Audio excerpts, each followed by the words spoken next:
मैं एक top family के नंबर 1 जीनियस के रूप में रीइंकार्नेट हुआ, लेकिन सबके सामने मेरी फियांसे ने मुझे रिजेक्ट कर दिया। उसने मेरे मुंह पर कहा कि सुयू, तुम जैसे लड़के से शादी करने से अच्छा मैं किसी कुत्ते से शादी कर लूं। इस ऑकवर्ड सिचुएशन में मुझे समझ नहीं आ रहा था कि मेरा पिछला जन्म वाला सेल्फ कितना अंधा था। उसने इस अनग्रेटफुल लड़की को पसंद ही क्यों किया? अगर टैलेंट की बात करें तो मैं उससे कहीं ज्यादा आगे था, और फैमिली बैकग्राउंड में तो लिन फैमिली कुछ भी नहीं थी। अगर मैं उसे पसंद नहीं करता तो लिन फैमिली कब की खत्म हो चुकी होती। वो चिल्ला रही थी कि मैं यहाँ कूल बनने की कोशिश ना करूं और उसके सामने दोबारा कभी ना आऊं। उसने कहा कि वो इस एंगेजमेंट को नहीं मानती और मेरा ये चिपकू बिहेवियर उसे डिस्गस्टिंग लगता है।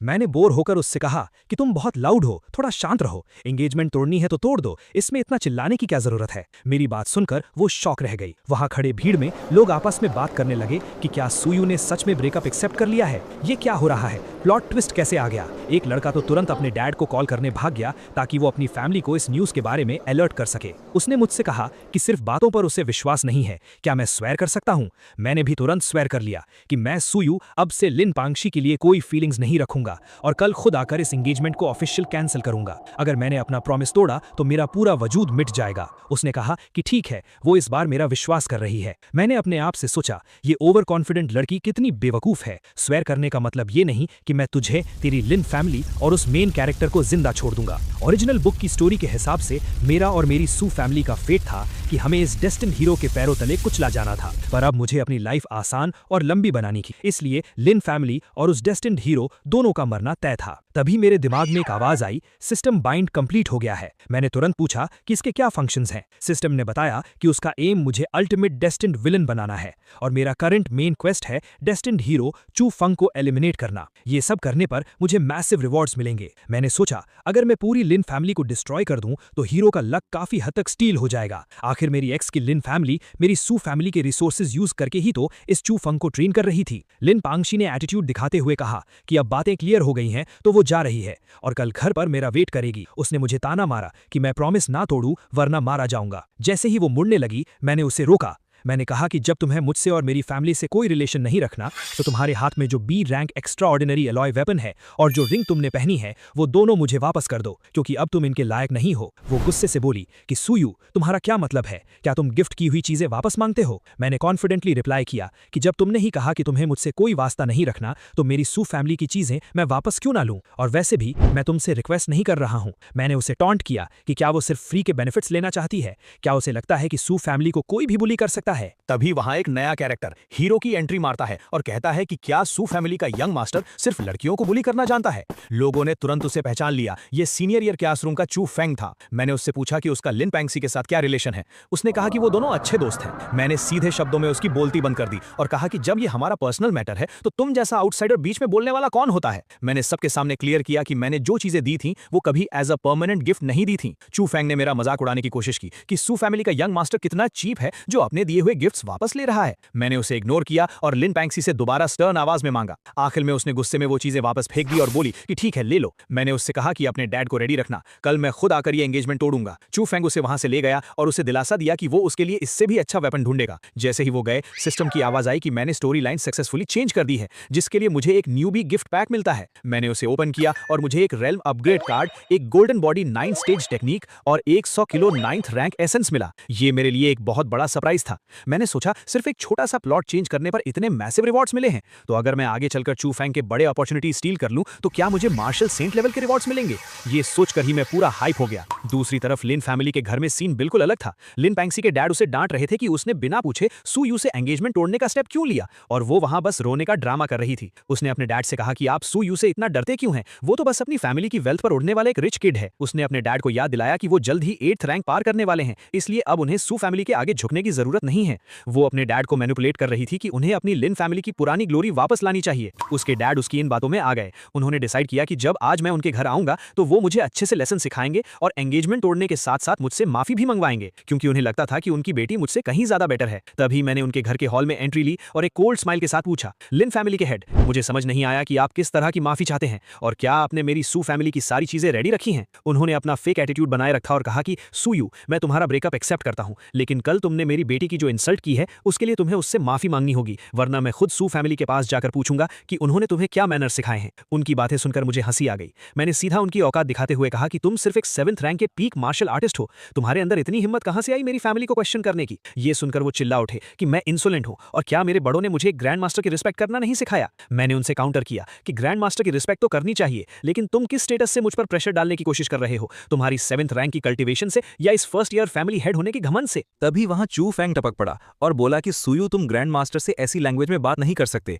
भूलो मत कि वो पैंशी के डैड हैं। मैंने उसे कंप्लीटली इग्नोर किया। पैंशी चिल्लाकर बोली कि उसकी फैमिली ने एंगेजमेंट तोड़ना एक्सेप्ट कर लिया है, इसलिए अब हमारा कोई रिलेशन नहीं बचा और मैं यहां से जा सकता हूं। मैंने काम आवाज में कहा कि अगर ऐसी बात है तो मेरी सू फैमिली की तरफ से दिए गए सारे एंगेजमेंट गिफ्ट्स मुझे वापस चाहिए। मैंने लिस्ट गिना दी, 20 kilo 8th rank essence, 2 A rank weapons, 3 B rank weapons और कई प्रॉपर्टीज के शेयर्स। ये सब सुनते ही उनके होश उड़ गए, क्योंकि इन सबको वापस लौटाने का मतलब था कि लिन फैमिली की पूरी वेल्थ 70% तक गिर जाएगी। मैंने उनसे पूछा कि क्या उन्होंने मेरा सामान रेडी नहीं रखा। पैंशी चिल्लाने लगी कि मैं कितना बेशरम हूं। उसका कहना था कि जब ब्रेकअप मैंने खुद इनिशिएट किया है तो गिफ्ट्स वापस मांगने का मुझे कोई राइट नहीं है। चू फेंग भी बीच में अपनी हीरोगिरी दिखाते हुए बोला कि अगर मैं सच में एक मर्द हूं तो मुझे समझना चाहिए कि ब्रेकअप के बाद दावरी वापस नहीं मांगी जाती। लिन फैमिली के हेड ने भी कह दिया कि गिफ्ट्स वापस नहीं मिलेंगे और अगर मैं अभी वहां से निकल जाऊं तो वो मेरी डिसरिस्पेक्ट को माफ कर देंगे। ये सुनकर मैं जोर से हंसने लगा। वो गुस्से में आग बबूला हो गया और उसने मुझ पर अटैक करने की कोशिश की,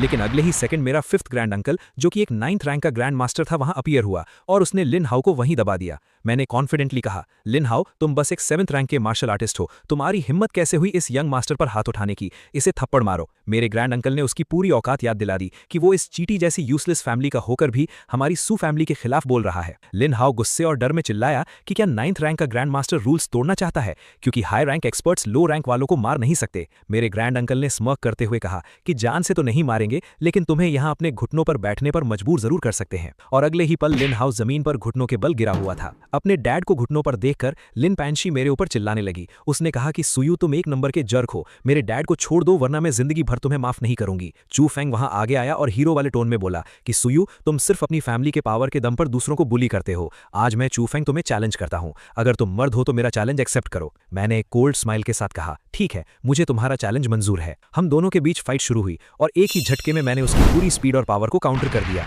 वो होश खो बैठा और चिल्लाया कि ये इम्पॉसिबल है, तुम 6th रैंक के मार्शल आर्टिस्ट कैसे बन गए, कल तक तो तुम सिर्फ अर्ली 5th रैंक थे। मैंने उसे मॉक करते हुए कहा कि छोटे बेवकूफ, इस दुनिया में ऐसी बहुत सी बातें हैं जो तुम्हारी समझ से बाहर हैं। मैंने ऑब्जर्व किया कि उसकी पावर ठीक ठाक थी और उसके अटैक्स में 5th रैंक जैसी स्ट्रांग मेंटल एनर्जी छुपी हुई थी। वो जमीन पर गिरते हुए चिल्लाया कि उसे ये डिफीट मंजूर नहीं है। तुरंत मेरे माइंड में सिस्टम का प्रॉम्प्ट आया। प्रोटैगनिस्ट की मेंटल स्टेट काफी डिस्टर्ब हुई है। सक्सेसफुली प्रोटैगनिस्ट को हिट करने के लिए आपको 1000 विलन पॉइंट्स मिलते हैं। मैंने मन ही मन सोचा, सिर्फ एक छोटा सा अटैक और सीधा 1000 पॉइंट्स। ये चू फेंग तो मेरे लिए एक सोने का अंडा देने वाली मुर्गी बन गया है। चू फेंग गुस्से में पागल हो गया, कहने लगा कि मैंने जरूर कोई घटिया ट्रिक यूज की है और वो दोबारा अटैक करने दौड़ा, लेकिन मैंने उसके अटैक को किसी बच्चे के खिलौने की तरह रोक लिया। मैंने उससे कहा कि मैंने गलती से तेरी थोड़ी तारीफ क्या कर दी, तू तो आसमान में उड़ने लगा, तेरी ताकत सिर्फ एक बच्चे के लेवल की है, इसका मतलब ये नहीं कि तू हम अडल्ट से टकरा सकता है। उसे जमीन पर चटाने के बाद मैं वापस लिन हाउ की तरफ मुड़ा और पूछा कि क्या अब मुझे मेरी सू फैमिली के गिफ्ट्स वापस मिलेंगे। पैंक्सी गुस्से से पागल हो रही थी, चिल्ला रही थी कि लिन फैमिली इतना बड़ा डेट क्यों बेयर करे और मुझे गालियां दे रही थी। मैंने उसकी आवाज बंद करवाई और उसके पास जाकर ध्यान से समझाया, लिन पैंक्सी तुम गलत फहमी में हो। पहली बात, मैं यहां तुमसे कोई बार्गेन नहीं कर रहा हूं और दूसरी बात, अब तुम्हारी औकात नहीं है कि तुम मेरे सामने इस तरह चिल्ला सको। हालत हाथ से निकलते देखकर लिन हाउ चिल्लाया, स्टॉप, मैं सू फैमिली के सारे गिफ्ट्स लौटाने के लिए तैयार हूं। उसने मुझे उतनी ही वैल्यू के सारे रिसोर्सेज दे दिए। मैंने उन्हें एक्सेप्ट करते हुए कहा, बिल्कुल ठीक, हमारी सू फैमिली की चीजें ऐसे फ्री में नहीं मिलती। तभी सिस्टम की तरफ से एक और रिवॉर्ड साउंड आई। हीरोइन की फैमिली की प्रेस्टीज को सक्सेसफुली डिस्ट्रॉय करने और उनका लक कट करने के लिए आपको S rank Tian UN sword और 3000 विलन पॉइंट्स रिवॉर्ड किए जाते हैं। मैटर सॉल्व होने के बाद मैं मुस्कुराकर उनसे विदा ली। जाते जाते मैंने उन्हें वो 9th रैंक एसेंस दिखाया और टॉन्ट मारते हुए कहा कि वैसे कितने दुख की बात है, मैं ये प्रेशियस एसेंस लिन फैमिली के हेड को गिफ्ट करना चाहता था, लेकिन अब तुम इसके लायक नहीं रहे। मैंने सबके सामने ओपनली अनाउंस कर दिया कि आज से सू फैमिली और लिन फैमिली के बीच कोई कनेक्शन नहीं होगा। सारे बिजनेस टाइज कट।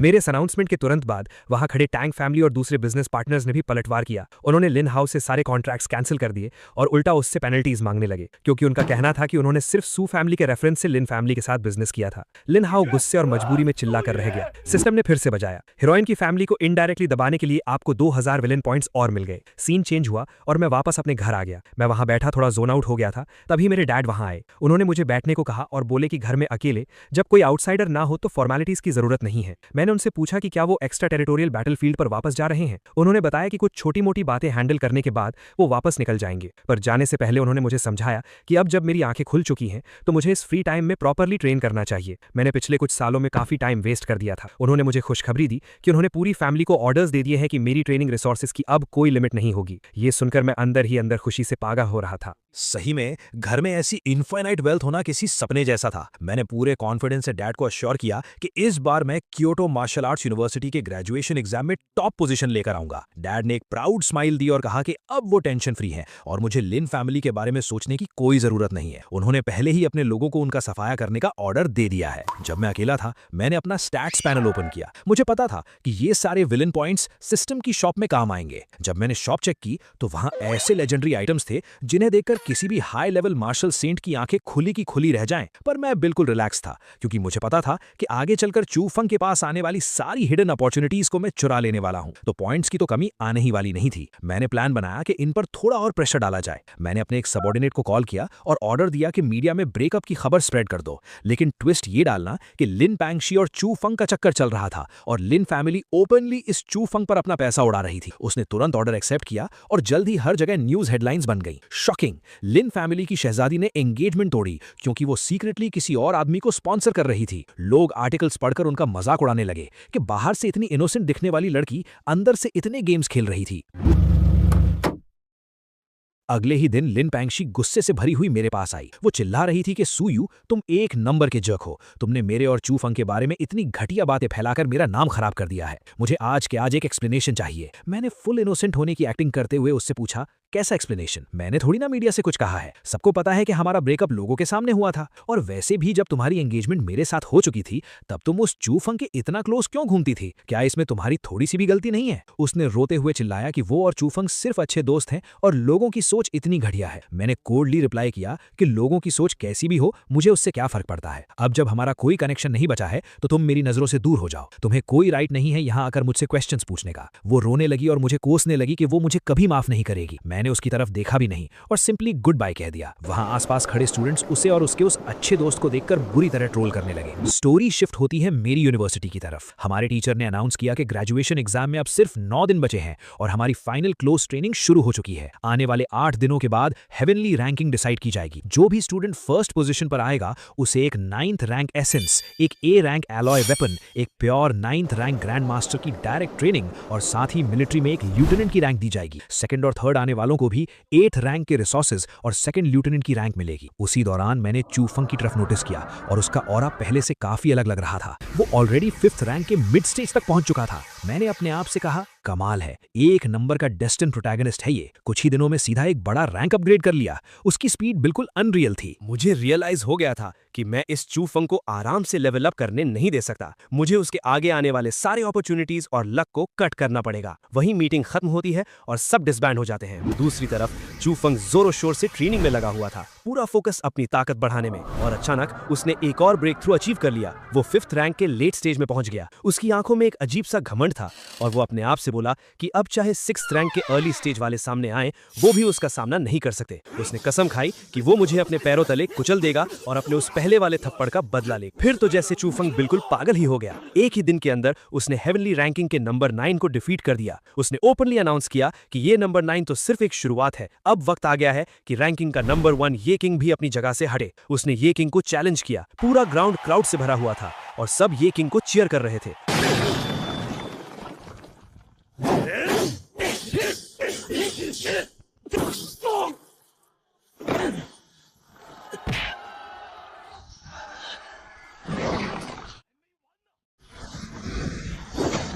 पर आखिर में चू फंग ने अपना पावर दिखाया और ये किंग को भी नॉकआउट कर दिया। जीतने के बाद वो स्टेज पर खड़ा होकर चिल्लाया कि उसे पता है सब उसको हल्के में लेते हैं और उसे सिर्फ एक टॉय बॉय समझते हैं, लेकिन उसने अपनी पावर प्रूव कर दी है। उसने पूरी आवाज में मुझे चैलेंज किया और कहा कि सुयू, कल शाम 5 बजे अगर तुम मर्द हो तो मुझसे लड़कर दिखाओ। मैं सबको बताऊंगा कि मैं उस लिन पैंगशी के लायक हूं, तुम नहीं। थोड़ी देर बाद मेरा एक दोस्त परेशान हालत में मेरे रूम का दरवाजा पीटने लगा। उसने घबराकर बताया कि यू भाई, अरीना में बहुत बड़ा बवाल हो गया है। चू फंग ने काफी टॉप रैंकर्स को हरा दिया है और अब स्टेज से तुम्हें चैलेंज कर रहा है। मैंने मुस्कुराकर सोचा कि लगता है हमारा हीरो अब लोगों के नीचे रहना पसंद नहीं कर रहा। मैंने कूल वे में कहा, चलो चलकर देखते हैं कि क्या तमाशा चल रहा है। मैं जब अरीना पहुंचा तो वो चू फंग स्टेज पर खड़ा माइक्रोफोन पर बोल रहा था कि अगर मेरे अंदर हिम्मत है तो वो वहां आकर मुझसे लड़े। मैंने स्टेज की तरफ चलकर जाते हुए अपनी लाउड आवाज में कहा, कल तक वेट करने की कोई जरूरत नहीं है, मेरे पास फालतू का टाइम नहीं है। अगर तुमने मेरा सिर्फ एक अटैक झेल लिया तो मैं सू फैमिली को हमेशा के लिए छोड़ दूंगा। क्या तुम्हें यह बेट मंजूर है? चू फंग ने कंफ्यूज होकर पूछा कि मैं रिटर्न में क्या बेट चाहता हूं। उसने क्लियरली कह दिया कि अगर मैं उससे पैंगशी को छोड़ने के लिए कहूंगा तो वो ये नहीं करेगा। मैंने हंसकर उसकी धज्जियां उड़ा दी और कहा, मेरी ऐसी थर्ड क्लास औरत में कोई इंटरेस्ट नहीं है। मैं इस बेट में तुमसे कुछ नहीं मांग रहा क्योंकि तुम्हारी खुद की कोई वैल्यू नहीं है। ये बेट तो बस इसलिए है ताकि मैं तुम्हारा ये अनोइंग बोलना बंद करवा सकूं। चू फंग गुस्से में आकर बोला कि फालतू बातों का कोई फायदा नहीं, अभी इसी वक्त लड़ते हैं। दोनों स्टेज पर आमने सामने खड़े थे। उसने अपनी स्वॉर्ड निकाली और चिल्लाया कि सुयू, ये स्ट्राइक मेरे उस पुराने थप्पड़ का बदला है। उसने अपना ultimate star sword art use किया और हवा में जंप लगाकर मेरे सर के ऊपर से अटैक करने लगा। मैंने बिल्कुल बोल्ड टोन में कहा, मेरे अंदर एक प्रॉब्लम है कि मुझे पसंद नहीं कि कोई मेरे सर के ऊपर उड़ने की कोशिश करे। वो एटीट्यूड में चिल्ला रहा था कि मैं इस अटैक को डिफेंड नहीं कर पाऊंगा और मुझे सरेंडर कर देना चाहिए। मैंने सिर्फ एक वर्ड कहा, नॉइजी, और एक छोटी सी मूवमेंट के साथ मैंने उसके इस सबसे स्ट्रॉन्ग अटैक को मिट्टी में मिला दिया। चू फैंग शॉक से पागल हो गया कि ये कैसे पॉसिबल है। मैंने उसे याद दिलाया, मैंने कहा था ना कि मुझे पसंद नहीं कोई मेरे सर पे चढ़े। अब मैं सिर्फ एक स्ट्राइक करूंगा, अगर बच गए तो मैं हमेशा के लिए चला जाऊंगा। मैंने अपना हेवनली स्किल यूज किया और उसके ऊपर एक मैसिव प्रेशर ड्रॉप किया। चू फैंग चिल्लाया कि ये इम्पॉसिबल है और उसने अपने सारे अल्टीमेट मूव्स लगाने की कोशिश की, लेकिन एंड में वो बुरी तरह जमीन पर धूल चाट रहा था। आखिर में उसके स्कूल के एक टीचर ने आकर उसकी जान बचा ली। चू फैंग ने थोड़ी शर्म के साथ अपने टीचर से माफी मांगी कि उसने उन्हें डिसअपॉइंट किया है। उसके तुरंत बाद स्कूल के वाइस प्रिंसिपल हान ने आकर मुझे डांटना शुरू कर दिया कि मैं चैलेंज मैच में जान से मारने का अटैक कर रहा था और मैंने रूल्स तोड़े हैं। मैंने सीधे उनकी आंखों में देखते हुए पूछा, मैं जानना चाहता हूं कि मैंने कौन सा रूल तोड़ा है? जहां तक मुझे याद है, रैंकिंग टूर्नामेंट कोई मामूली मैच नहीं है। इसमें ओपनली एंकरेज किया जाता है कि हम अपनी फुल पावर का यूज करें ताकि हमारा ट्रू पोटेंशियल बाहर आए और सामने वाले चैलेंजर को पूरी रिस्पेक्ट मिले। और वैसे भी वहां पर सेफ्टी के लिए मेंटर्स तो मौजूद थे ही, तो क्या अपनी पूरी ताकत से लड़ना अब रूल ब्रेक करना हो गया है? वाइस प्रिंसिपल हान का ईगो हर्ट हो गया और वो चिल्ला पड़े कि सुयू, तुम्हें पता भी है तुम किससे बात कर रहे हो? क्या तुम्हारी फैमिली ने तुम्हें बड़ों की रिस्पेक्ट करना नहीं सिखाया? मैंने स्मर्क करते हुए शांति से जवाब दिया, हमारी सू फैमिली के रूल्स बहुत स्ट्रिक्ट है और हम हमेशा उन सीनियर्स की रिस्पेक्ट करते हैं जो उसके लायक होते हैं, लेकिन उन लोगों के लिए जो एक टीचर के टाइटल को डिजर्व नहीं करते, मैं उन्हें एल्डर मानना जरूरी नहीं समझता। ये सुनते ही हान गुस्से से आग बबूला हो गए और बोले कि वो देखते हैं कि मुझे इतनी हिम्मत कहां से मिली है। उनकी पावर बढ़ती देख मैंने उन्हें डायरेक्टली वार्निंग दे दी। मैंने कहा कि अगर आपने अपनी 8 रैंक की स्ट्रेंथ यूज करके मुझ पर अटैक किया तो अपनी मौत के लिए तैयार रहना। मेरी सू फैमिली किसी पर बिना वजह जुल्म नहीं करती, लेकिन हम किसी से डरते भी नहीं। अगर मेरी कोई मिस्टेक होती तो आप मुझे मार सकते थे और हमारी फैमिली एक लफ्ज नहीं कहती, लेकिन अगर आपने बिना किसी प्रूफ के मुझ पर अटैक किया तो सॉरी टू से, पर हमारी सू फैमिली के सारे मार्शल सेंट्स 9th रैंक और 8th रैंक के वॉरियर्स आपको मिट्टी में मिला देंगे। वाइस प्रिंसिपल हान जोर से हंसने लगा और बोला कि एक छोटा सा बच्चा पूरी सू फैमिली को रिप्रेजेंट नहीं कर सकता। मैंने भीड़ में खड़े अपने भाइयों की तरफ देखा और पूछा, मेरे भाइयों, अगर इस वाइस प्रिंसिपल ने मुझे बिना किसी रूल तोड़े मार दिया तो तुम लोग क्या करोगे? मेरे इस सवाल पर सभी ने एक साथ शेर की तरह दहाड़ कर कहा कि अगर हमारी फैमिली के किसी भी मेंबर को अन्याय से मारा गया तो पूरी फैमिली अपना सब कुछ लगाकर इस आदमी और इसकी ब्लड लाइन का नामो निशान मिटा देगी। इस धमाके के बीच मेरे सेकंड ग्रैंड अंकल भी वहां आ पहुंचे। उन्होंने अपनी डीप और स्ट्रांग आवाज में कहा कि हान वाइस प्रिंसिपल, मैं भी यहां हूं, मुझे भी सुनना है कि मेरे पोते ने आखिर कौन सा गुनाह किया है। अगर इसने रूल्स तोड़े हैं तो इसे सूली पर चढ़ा दो, सू फैमिली कभी शिकायत नहीं करेगी। लेकिन अगर आप रीजन नहीं दे पाए तो चाहे हमें सेंट ये जैसे लेजेंड से दुश्मनी करनी पड़े, हम आपसे बदला जरूर लेंगे। ये सुनते ही वाइस प्रिंसिपल का पसीना छूट गया। वो थोड़ा स्टटर करते हुए बोला कि ये एक स्कूल है और रूल ब्रेकर्स को पनिश करना स्कूल का राइट है। मैंने डायरेक्ट स्कूल के मेन प्रिंसिपल की तरफ देखा जो वहां आ चुके थे और पूछा कि प्रिंसिपल सर, आप बताएं कि क्या मैंने कुछ गलत किया है? हेवनली रैंकिंग के नंबर 1 ने मुझे चैलेंज किया और एज अ लोअर रैंकर मैंने अपनी पूरी ताकत लगाई। इसमें किस रूल का वायलेशन हुआ है? जब कोई रूल नहीं टूटा तो ये वाइस प्रिंसिपल मुझे किस बात की सजा देना चाहते हैं? प्रिंसिपल ने अग्री किया और वाइस प्रिंसिपल हान को पब्लिक के सामने मजबूर होना पड़ा ये कहने के लिए कि उन्होंने मुझे फॉल्सली अक्यूज किया है और वो माफ मांगते हैं। लेकिन मैंने कोल्डली आंसर दिया कि मुझे आपकी ये सॉरी एक्सेप्ट नहीं है। मेरे ग्रैंड अंकल ने एक ही झटके में हान पर एक बड़ा स्ट्राइक किया। उन्होंने कहा कि मेरी सू फैमिली पर कीचड़ उछालने की कीमत सिर्फ एक नकली माफी से नहीं चुकाई जा सकती, और ये थप्पड़ एक मार्शल सेन फैमिली को डिसरेस्पेक्ट करने का नतीजा है। अपने टीचर को पिटता देखकर चू फोंग का हीरो मोड ऑन हो गया। उसने एक ड्रामेटिक लाइन मारी, सू यू, इस दिन को याद रखना, 30 साल नदी के इस पार और 30 साल उस पार। आज तुमने अपनी फैमिली की बैकिंग का फायदा उठाकर मुझे और मेरे टीचर को झुकाया है, पर एक दिन मैं खुद आकर अपने इस इंसल्ट का बदला लूंगा। मैंने बस उसकी इस मूवी जैसी डायलॉग डिलीवरी पर हंस दिया और कहा कि ठीक है बच्चे, तब तक जी जान से मेहनत करते रहना। आखिर में प्रिंसिपल ने स्ट्रिक्टली अनाउंस कर दिया कि इस चैलेंज के ट्रू विनर्स सू यू हैं। प्रिंसिपल ने एक और शॉकिंग खबर सुनाई। उन्होंने अनाउंस किया कि कल रैंकिंग लॉक होने के बाद टॉप 20 स्टूडेंट्स को हमारे 9th रैंक्ड ओल्ड प्रिंसिपल के मार्शल आर्ट्स की लेगेसी को इनहेरिट करने का चांस मिलेगा। ये सुनकर पूरे क्राउड में आग लग गई। सब एक्साइट हो गए क्योंकि एक 9th रैंक्ड ग्रैंड मास्टर की इनहेरिटेंस बाकी सभी आइटम से ज्यादा प्रेशियस थी। फिर प्रिंसिपल ने सेफली और पोलाइटली मेरे फैमिली एल्डर्स को वहां से निकलने का रिक्वेस्ट किया और अश्योरेंस दी कि मेरी सेफ्टी की रिस्पॉन्सिबिलिटी अब उनकी है। उनके जाने के बाद प्रिंसिपल ने वीपी हान को डायरेक्टली वार्न किया कि अपने दिमाग से कोई भी असैसिनेशन प्लान निकाल देना, वरना तुम्हारी मदद कोई मिनिस्टर भी नहीं कर पाएगा। फिर उन्होंने मुझे वापस आकर प्रॉपर्ली रेस्ट लेने को कहा और बताया कि परसों स्कूल के पीछे वाले नर्सिंग होम में गैदर होना है। वापस आते ही मेरे दिमाग में सिस्टम की आवाज गूंजी, जिसने मुझे पूरे 15,000 villain points, 10 points heaven and earth power, एक टियानुआन पिल और एक सोल सेवरिंग क्रिस्टल का रिवॉर्ड दिया। ये सब देखकर मेरी खुशी का ठिकाना नहीं था। इस बार तो छप्पर फाड़ कर प्रॉफिट हुआ था। मैंने अपनी अगली स्ट्रैटेजी डिसाइड की। जैसे ही मैं आउटर डायमेंशनल बैटलफील्ड में मार्शल गॉड का ट्रेजर हासिल करूंगा, उस दिन के बाद इस हीरो चू फोंग का इस दुनिया में जिंदा रहने का कोई मतलब नहीं रह जाएगा। रात को मैंने अपना स्टैट्स पैनल ओपन किया। मुझे नेक्स्ट लेवल में कंप्लीटली एक परफेक्ट ब्रेक थ्रू चाहिए था और इसके लिए मेरी फिजिकल कंडीशन पीक पर होनी जरूरी थी। मैंने ब्लड वाइटैलिटी मास्टरी को बूस्ट करने का ऑप्शन सिलेक्ट किया। सिस्टम ने बताया कि मास्टरी को 100% तक बढ़ाने के लिए 2900 पॉइंट्स लगेंगे। मैंने विदाउट हेजिटेशन पॉइंट्स खर्च कर दिए और अचानक मेरी बॉडी में एक अनरियल एनर्जी दौड़ने लगी। तब मुझे समझ आया कि सारे मेन कैरेक्टर्स ब्रेक थ्रू से पहले 90% के ऊपर क्यों रहते हैं। उस अल्टीमेट पावर की फीलिंग ही अलग थी। मेरे ब्रेक थ्रू की एनर्जी इतनी मैसिव थी कि वो एक फिनोमिनन बन गई और बाहर लोगों को नोटिस होने लगी।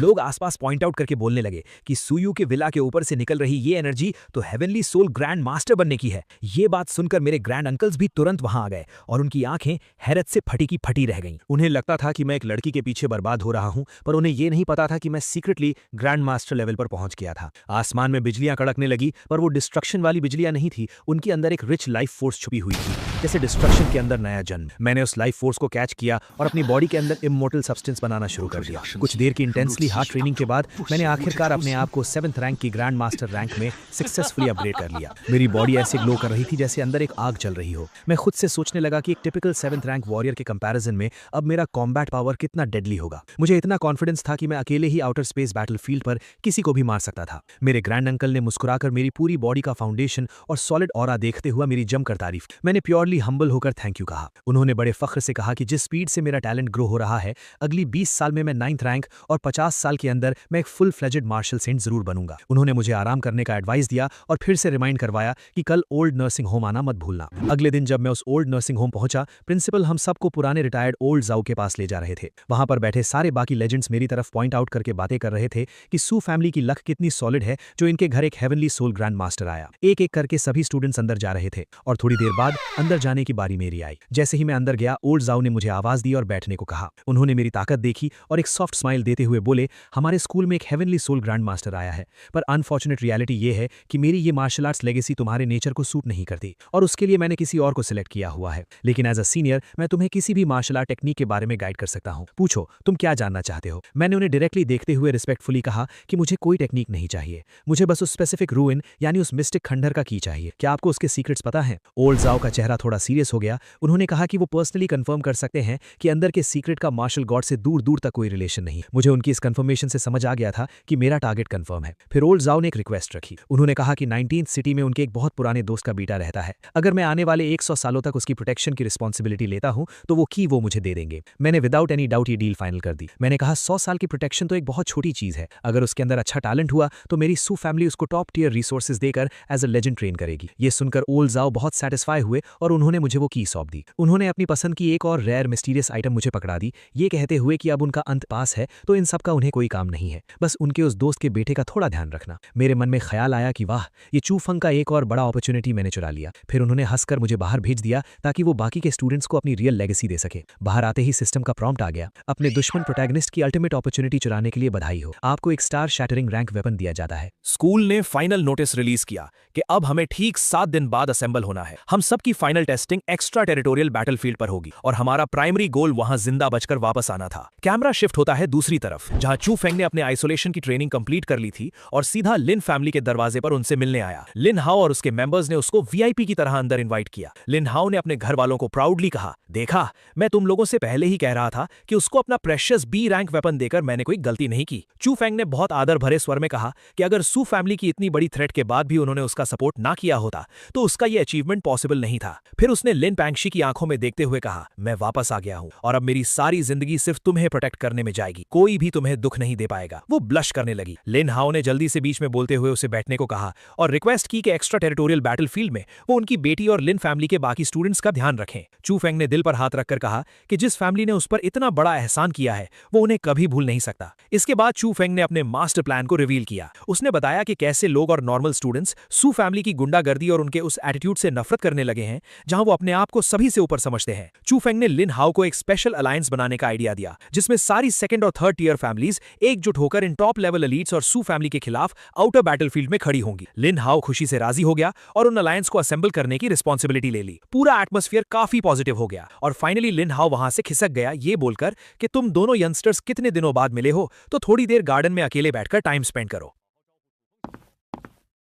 कुछ दिन गुजरने के बाद हम सबकी यूनिवर्सिटी की team finally extra territorial battlefield की तरफ रवाना हो गई। मैंने अपने आप से मन में डिसाइड कर लिया था कि अब वक्त आ गया है सबको दिखाने का कि एक सच्ची मार्शल सेंट फैमिली की धांसू ताकत क्या होती है। रास्ते में हेड ऑफिसर ने एक लंबा मोटिवेटिंग स्पीच दिया। उसने सबसे कहा कि तुम सब आने वाले ड्रैगन कंट्री के फ्यूचर पिलर्स हो, लेकिन ये बैटलफील्ड बच्चों का खेल नहीं है। यहाँ एलियन रेसेस के एक्सपर्ट से तुम्हारी सीधी टक्कर होगी जिन्होंने मौत को बहुत करीब से देखा है। उसने बताया कि जो लोग इस ब्लड बाथ को सर्वाइव कर लेंगे वो कंफर्म 6th रैंक या 7th रैंक के स्ट्रॉन्ग ग्रैंड मास्टर बनकर लौटेंगे। उसने सबको जिंदा वापस आने की विश दी।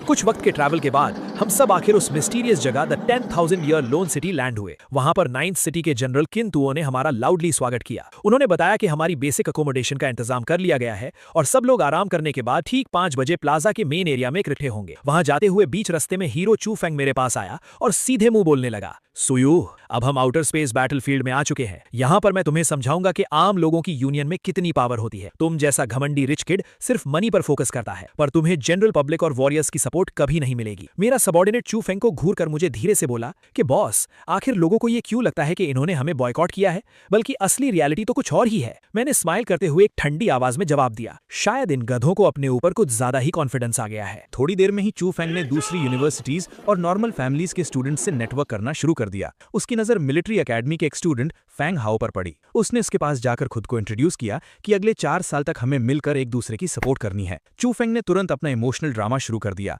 और मेरा नाम बदनाम करते हुए बोला कि सुयू जो लीडर है वो बस अपनी मार्शल सेंट फैमिली के बेस पर गुंडागर्दी करता है और फोर्सफुली एंगेजमेंट करता है। जब मेरी फ्रेंड ने उसे मना किया तो उसने ना सिर्फ रिश्ता तोड़ा बल्कि उसके डैड को बुरी तरह पीट दिया। इस वजह से सारे स्टूडेंट्स उसके ग्रुप को अवॉइड करते हैं क्योंकि लोग डरते हैं कि उन्हें भी मार दिया जाएगा। उसके पीछे से आकर लिन पैंगशी ने भी रोते हुए झूठ बोला कि मैंने लगातार 7 साल तक उसके पीछे पड़कर उसे तंग किया और जब उसने ना कह दी तो मैंने पावरफुल स्टेटस का यूज करके उसके परिवार वालों के साथ अब्यूज किया। उनका घटिया रोना धोना सुनकर आसपास खड़े और नॉर्मल स्टूडेंट्स प्रोवोक हो गए कि एलीट फैमिलीज स्ट्रीट के क्रिमिनल से भी ज्यादा खतरनाक और घटिया होते हैं। फैंग हाओ ने इनकी सारी एक्टिंग बहुत ध्यान से सुनी। फिर उसने वहां खड़े गुस्से में आग बबूला हो रहे स्टूडेंट्स से एक डायरेक्ट क्वेश्चन पूछा, तो मैं एक बात जानना चाहता हूं, क्या तुम सबको सच में कभी किसी रिच फैमिली या फिर स्पेशली इन एलीट्स ने तकलीफ दी है, या फिर तुम्हारे पास ऐसी कोई सेम स्टोरी है जो इस लड़की जैसी हो? चू फेंग ने अपना नकली भाईचारा दिखाते हुए फैंग हाओ से कहा कि इन एलीट लोगों के नेचर बहुत एक्सट्रीम होते हैं और तुम्हें धोखेबाजी से सावधान रहना चाहिए। लेकिन फैंग हाओ का एक्सप्रेशन कंप्लीटली चेंज हो गया और उसने एक लाउड और बोल्ड वॉइस में मेरी तरफ देखकर पुकारा, बॉस सू, तो क्या मार्केट में उड़ रही खबरों में आने वाला वो नया टॉय बॉय और आप पर एटीट्यूड दिखाने वाली घटिया औरत यही दोनों हैं? भाई ये तो बिल्कुल परफेक्ट जोड़ी लग रही है। चू फेंग हकलाते हुए बोला कि ये तुम क्या बोल रहे हो और उसका मतलब क्या है? फैंग हाओ एक जबरदस्त हंसी देकर बोला कि मेरा सिंपल मतलब यही है कि मैं तुम पर और तुम्हारी साइड में खड़ी इस फेक औरत पर पूरे दिल से हंस रहा हूँ। फिर फैंग हाओ अपनी एकेडमी के बाकी लौंडों की तरफ मुड़ा और चिल्लाकर पूछा कि भाइयों और मेरे एकेडमी के सोल्जर्स, मुझे इस एक डाउट का आंसर देना, तुम इन लोगों पर विश्वास करते हो या अपने बॉस सुयू पर? मैंने भीड़ की तरफ कदम बढ़ाते हुए उन्हें उस कुएं के मेंढक की कहावत सुनाई। मैंने उन लोगों की आंखों में झांकते हुए पूछा कि क्या तुम सबको सच्ची में लगता है कि तुम्हारे चंद खोखले शब्दों से पूरी दुनिया को बेवकूफ बनाया जा सकता है? चू फेंग का पसीना निकल गया और वो बोला कि सुयू, आखिर तुमने ये कौन सा नया प्लान तैयार कर लिया है? फैंग हाओ ने अकड़ते हुए जवाब दिया, भूल जाओ कि यहाँ किसी ने गेम खेला है। तुम्हारी और उस लिन फैमिली की रियलिटी की इन्वेस्टिगेशन हम सालों पहले निकाल चुके हैं। अगर हम यहाँ इस आउटर बैटलफील्ड के रूल्स में फंसे ना होते ना,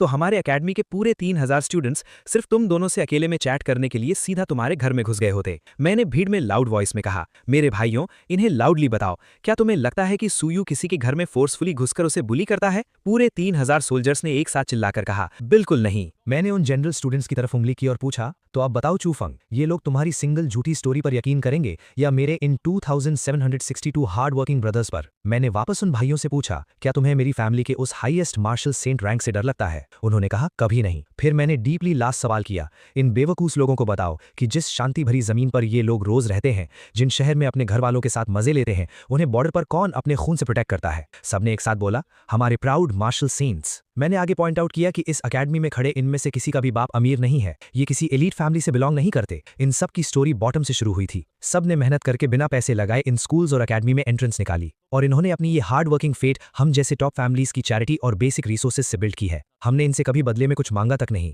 हमारी मदद से ये अपग्रेड होकर अपने देश के पूरे पिलर्स बन जाते हैं। तो क्या इनमें से किसी के चेहरे पर मेरे या एलीट फैमिलीज के अगेंस्ट गुस्सा दिख रहा है? हम इनको दबाकर रखते हैं? मैंने लाउडली तमाचा मारते हुए पूछा। जब एक अच्छी कंडीशन से उठने वाला चू फेंग जैसा बंदा खुद को गरीब विक्टिम बुलाता है, तो फिर इन सच्चाई में ग्राउंड से उठे हुए गरीबों का टैग आखिर क्या बनेगा? फैंग हाओ ने आगे जाते हुए चू फेंग को अल्टीमेट रियलिटी हिट की। उसने कहा, बॉस सू बिल्कुल ठीक कह रहे हैं, तुम्हें किसी एलीट ने परेशान नहीं किया है और तुम लोग सिर्फ इंटरनेट ट्रेंड्स फॉलो करके एलीट से नफरत कर रहे हो। ध्यान से सुनना तुम सबके सब, ये अकेडमी सुयू की इज्जत उसके बाप की रैंक के बेस पर नहीं करती है। हमारी औकात सुयू ने फ्रेशमैन कॉलेज के फर्स्ट ईयर में ही दिखा दी थी। सिर्फ सेम जनरल पावर लेवल का यूज करते हुए बॉस सू ने ग्राउंड में अकेले उतरकर पूरे 3000 स्टूडेंट्स की हड्डियां तोड़ डाली थी और एक रिकॉर्ड फाइट में कभी नहीं हारे थे। तुम बच्चे लोगों को क्या इस अल्टीमेट रॉ पावर के लेवल डिफरेंस का अंदाजा भी है? उस शांति भरे शॉक के बाद मेरी आंखों के सामने फिर से सिस्टम पॉपअप फ्लैश हुआ। नोटिस, मेन कैरेक्टर चू फेंग की ओवरऑल इज्जत पूरी तरह मिट्टी में मिल गई है। बधाई हो, तुम्हें नए 3000 विलन पॉइंट्स मिलते हैं। इसके साथ एक जुयान पिल का पैकेज भी दिया गया, जिसके एक ट्राई से मेरी current 7th rank grand master power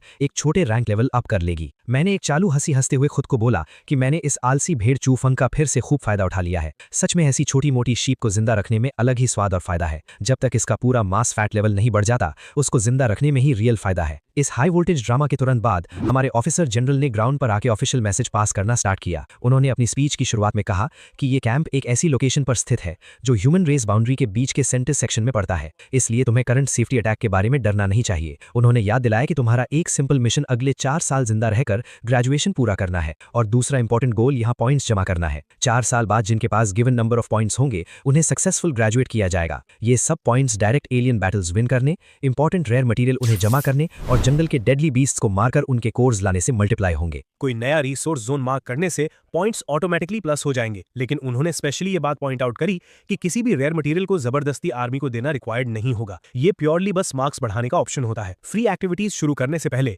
उन्होंने 2 रूल्स रिलीज किए। अगले दिन हम सभी आउटर लिमिट वाले अनटच्ड जंगल एरिया में एग्जैक्ट 10 दिन के रियल बैटल ट्रायल के लिए उतरेंगे। टास्क बहुत स्ट्रेट था, ज्यादा से ज्यादा डेडली क्रीचर्स हंट करके उनकी एनर्जी कोर्स हासिल करना, जिससे हमारी रियल टाइम आवर और रैंक्स अपडेट होंगी। लास्ट अनाउंसमेंट में यह बताया गया कि इन पूरे टास्क में लिस्ट में आने वाले टॉप 10 कैंडिडेट्स को डायरेक्ट आगे फर्स्ट सिटी ट्रांसपोर्ट किया जाएगा, जहां इन सारे ब्लू प्लैनेट यूनिवर्सिटीज की सबसे बड़ी क्लैश बैटल टूर्नामेंट अनाउंस की जाएगी, जिसमें मैसिव आइटम्स एंड रिवॉर्ड्स दिए जाएंगे। इस अनाउंसमेंट के साथ ही उन्होंने आईडी कार्ड्स बांटना चालू करा और उन्होंने फाइनली हम सबको इस फील्ड को रैंडमली एक्सप्लोर करने की परमिशन दे दी। मेरे पापा सू लॉन्ग की तरफ से कम्युनिकेशन आया। थोड़ी देर में मुझे बुलाया गया उनके पास। पापा ने कहा इस बार तुम्हें बुलाया है क्योंकि कुछ बातें बतानी है। कल की 20 असेसमेंट में जाने की जरूरत नहीं, बेस में आराम से कल्टीवेशन करो। असली काम यह है कि इस बार के 5 रीजन्स एक्सचेंज कॉम्पिटिशन में मुझे चाहिए कि तुम नियॉन और हेफाई रीजन वाले रिप्रेजेंटेटिव स्टूडेंट्स को टेस्ट करो। उनमें कुछ अलग सा नोटिस करना है। हमें खबर मिली है कि इन दोनों रीजन्स पर शक है कि वो एलियन रेस के साथ मिले हुए हैं। मैंने कहा यह काम मुझ पर छोड़ दो, चूंकि आपने इतनी हिम्मत दिखाई है तो मैं इसे पूरी तरह संभाल लूंगा। पापा ने कहा अगर इस मामले में एक मार्शल सेंट इन्वॉल्वड है तो मुझे शांति मिल गई। फिर उन्होंने कहा बेटा, असेसमेंट खत्म होने के बाद मैं फ्रंट लाइन जाकर तुम्हारे ग्रैंडफादर से मिलना चाहता हूँ। वो भी तुमसे मिलने को बहुत बेचैन है, पर अफसोस फ्रंट लाइन पर एक एलियन रेस का मार्शल सेंट उन पर इतनी नजर रखता है कि वो वहां से निकल ही नहीं पाते। फिर पापा ने जनरल क्विन से कहा ठीक है, अब इतना ही। जनरल क्विन, तुम्हें परेशान करने के लिए माफी। जनरल क्विन ने कहा फैमिली हेड, आप ऐसी बात क्यों कह रहे हैं? मेरी जान तो आपने ही बचाई थी उस साल, और आपने तो मेरे लिए 9th ग्रेड ब्रेक थ्रू के रिसोर्सेज भी तैयार किए थे। मैं तो सिर्फ यंग मास्टर को बुलाने आया हूं, कोई बड़ी बात नहीं। पापा ने ठीक किया, रिसोर्सेज तो तुमने अपनी मिलिट्री मेरिट से एक्सचेंज किए थे, मैंने तैयार नहीं किए थे। ये बात साफ रहनी चाहिए। मैंने जनरल क्विन को बधाई दी। कंग्रेचुलेशंस जनरल क्विन, आप जल्द ही 9th ग्रेड ग्रैंड मास्टर बनने वाले हैं। लगता है आपका लेफ्टिनेंट जनरल तक प्रमोट होना भी बस वक्त की बात है। जनरल क्विन ने हंसते हुए कहा सू यंग मास्टर मजाक कर रहे हैं, ये तो सिर्फ लक है। फिर उन्होंने कहा चलो मिलिट्री बेस में कुछ खाते हैं, इतने सालों से नहीं आए तो शायद बीस्ट मीट का स्वाद ही भूल गए होंगे। असेसमेंट खत्म होने पर चू फैंग ने एक डरावना सा स्कोर बनाया। 7280 पॉइंट्स के साथ 20 7वें ग्रेड के बीस्ट को मारकर पहला नंबर लिया। ये चिंग दूसरे नंबर पर, फैंग टिंग तीसरे नंबर पर, और इस तरह एक्सचेंज कंपटीशन की सीट्स ऑफिशियली लॉक हो गई। इंस्ट्रक्टर ने कहा मैं पहले सिटी लॉर्ड के रेसिडेंस में रिपोर्ट देने जाता हूं, तुम सब यहां आपस में मिल लो। फिर वहां कंपटीशन के दौरान एक छोटा सा ड्रामा शुरू हो गया। एक आदमी लिन पैंगसी को छेड़ते हुए बोला सुंदर हो पर सिर्फ 5th ग्रेड होकर भी कंपटीशन में आ गई, लगता है तुम्हारे जेनजियांग की मार्शल डाउ बहुत कमजोर हो गई है। आज रात किसी जगह बैठकर थोड़ा ड्रिंक नहीं करते? वो लड़की गुस्से में बोली कितना घिनौना आदमी है। उसके पास खड़े चू फैंग ने कहा अभी हाथ मत उठाओ, इन्हें थोड़ी देर और जीने दो, अरीना में मैं इन्हें इसकी कीमत चुकवा दूंगा। फिर अचानक एक लड़की अरीना में आई। वो आदमी फिर बोला सुंदर हो, मैं तुम्हें अलग से बात करने के लिए इन्वाइट करना चाहता हूँ, थोड़ी मार्शल डाउ की डिस्कशन कर लेते हैं, कैसा रहेगा? Get lost. उसने जवाब दिया औरत ये ऑर्डर है, रिक्वेस्ट नहीं। तभी मैं वहां पर गया और उसे जमीन पर दे मारा। हम जैसे लोगों से बात कर पाना तुम्हारी जिंदगी का सबसे बड़ा सौभाग्य है, अगर ठीक से बोलना नहीं आता तो चुप ही रहो। वो गुस्से में फट पड़ा, कमीने मुझे हाथ लगाने की हिम्मत कैसे की? मैं जरूर तुम्हें इसकी भारी कीमत चुकवाऊंगी, छोड़ो मुझे। किसी ने उसे रोका। फिर वो बोली आज अगर कोई जवाब नहीं मिला तो ये मामला यहीं खत्म नहीं होगा। मैंने कहा धमकी दे रही हो मुझे? वो फिर बोली कमीने ले मेरा एक पंच। तभी झगड़ा शुरू हो गया।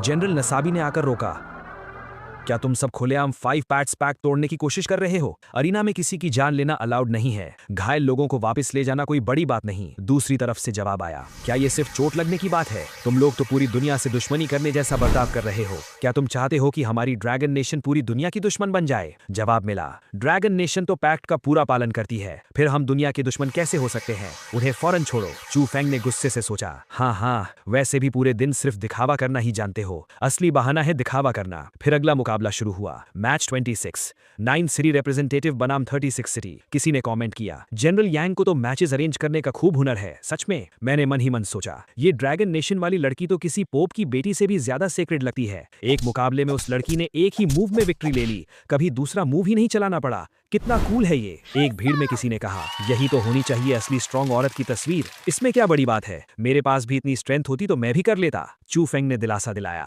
हमारी पांशी तो जरूर पूरी दुनिया को हैरान कर देगी, तब देखना कैसे कैसे जीनियसेस को साइड में हट जाना पड़ेगा। मैंने कहा फर्स्ट प्लेस और 10th प्लेस की रिलेशनशिप तो शहद जैसी मीठी लग रही है। ये कहते हुए मैं चू फेंग और लिम पांशी की तरफ इशारा कर रहा था। मेरे एक पार्टनर ने उस लेवल 5 लड़की की तारीफ की जिसने लेवल 6 के 20 जीनियसेस को हराकर 10th रैंक हासिल की थी। मैंने उसको बताया कि उसके पास जरूर फीमेल सेंट जैसी टैलेंट होगी। पार्टनर ने कहा मैं तो छोटी सोच रखता था, इतना हेवन डिफाइंग टैलेंट है तो इस बार की असेसमेंट सुरक्षित है, अनराइवल्ड है बस। फिर चू फेंग कहने लगे, सूयू इतना सार्काज़म मत दिखाओ, जब अरीना में आओगे तो मैं तुम्हें पांशी के सामने घुटनों पर झुकवाकर माफी मंगवाऊंगा। मैंने कोल्डली उसके मुंह पर हंसकर बोल दिया कि मैं एक्चुअली देखना चाहता हूं कि अरीना में आखिर उसकी खुद की मौत कैसे होती है। अगले मैच में हमारी 9 सिटी का मुकाबला 36 सिटी की टीम के साथ मीले मोड में होना था। मैंने अरीना में आकर उन घमंडी दुश्मनों को बता दिया कि अब उनका मरने का वक्त आ गया है। वो बदले में मुझे जान से मारने की धमकियां देने लगे। जैसे ही फाइट शुरू हुई, चू फेंग वहां सबका बॉस बनने की एक्टिंग करने लगा और सबको अपनी स्ट्रैटेजी बताने लगा।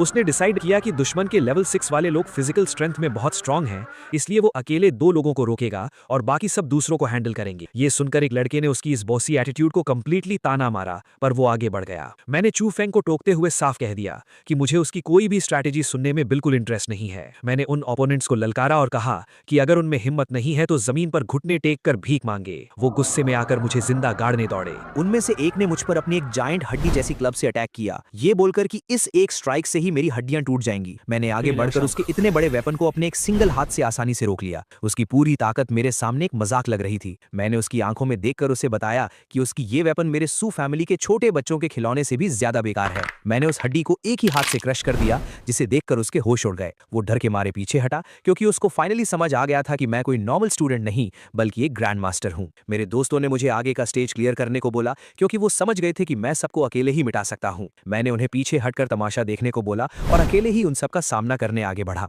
उस बाल्ड आदमी ने गुस्से में डार्क पावर से मुझ पर अटैक किया, पर मेरे पास आते ही वो एक इनविजिबल पावर फील्ड से टकराकर जमीन पर धंस गया। मैंने उन्हें उनकी वीक औकात याद दिलाई, जिसे सुनकर वो सब एक साथ मुझे हमेशा के लिए सुलाने के लिए आगे बढ़े। उन्होंने 36 सिटी के प्राइड के नाम पर अपना आखिरी डार्क अटैक लॉन्च किया। मैंने 9 रीजन्स की पावर को अपनी स्वॉर्ड में जगाया और हेवनली स्लॉटर स्किल यूज किया। मेरा एक ही पावरफुल स्लैश उन सबकी मौत का पैगाम बनकर निकला। वो अपनी आंखों पर यकीन ही नहीं कर पा रहे थे कि मैं लेवल 7 से कितना ऊपर का मॉन्स्टर हूं। मैंने उन्हें बताया कि 36 सिटी की फिजिकल स्ट्रेंथ में इतनी भी पावर नहीं है कि मैं थोड़ा सा भी सीरियस हो सकूं, इसलिए मैं उन सबको आखिरी बार कचरे की तरह साफ कर रहा था। चू फेंग अरीना के बाहर से चिल्ला रहा था कि मैं रूल्स तोड़कर देश को बदनाम कर रहा हूं। मैंने उस व्हाइट नाइट को पूरी तरह इग्नोर किया। उन बचे हुए दुश्मनों ने गुस्से में आकर अपनी एलियन बीस्ट्स वाली म्यूटेटेड पावर निकाल ली, जिससे साफ हो गया कि उन्होंने एलियन रेसेस से अलायंस कर लिया था।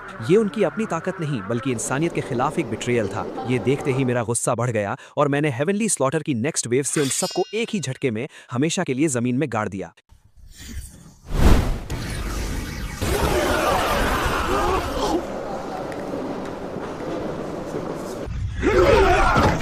ये सब देखकर नसाबी और शेंडाई जाओचांग जैसे जनरल्स गुस्से में पागल हो गए और उन्होंने मुझ पर रूल्स तोड़ने का नाटक करके मुझ पर अटैक करने का फैसला किया। मैंने यांग जिन को साइड किया और शेंडाई जाओचांग की तरफ पॉइंट करते हुए पूरी दुनिया को बताया कि उन सब में कितना बड़ा खोट है। मैंने उसको और उसकी आर्मी को एक घटिया कचरा बताया जो मेरे रास्ते का कांटा नहीं बन सकते थे। नसाबी ने आगे बढ़कर मुझे धमकाया कि उसका बाप लेवल 9 पर है और वो एक होली गॉड का स्पेशल डिसाइपल है, इसलिए मैं उसे मार नहीं सकता। मैंने जोर से हंसकर उसको सिखाया कि जिसे वो होली गॉड बोलता है वो सिर्फ एलियन रेस का पाला हुआ एक सस्ता कुत्ता है। मैंने अपनी स्वॉर्ड स्विंग की और उस बाल जनरल को भी बिना सोचे समझे एक ही बार में सीधा नर्क भेज दिया। उसके बाद शेंडाई जाओचांग अपनी लेवल 8 की लाइटनिंग पावर के साथ हवा में उड़ते हुए मेरे ऊपर अटैक करने आया, ये सोचकर कि मैं उसके इस अल्टीमेट मूव के सामने नहीं टिक पाऊंगा। मैंने कोल्डली अपनी वॉइड स्वॉर्ड बाहर निकाली और उसके लेवल 8 के अटैक को एक मजाक की तरह काटकर उसको 2 हिस्सों में तोड़ दिया। चू फेंग ये सब दूर से देखकर सदमे में जमा हुआ था। उसकी आंखों में आंसू थे और वो जल भुनकर सोच रहा था कि उसने इतनी मेहनत की फिर भी वो मुझसे आगे क्यों नहीं निकल पाया, जबकि मैंने उसकी तरह कोई हार्ड ट्रेनिंग भी नहीं की थी।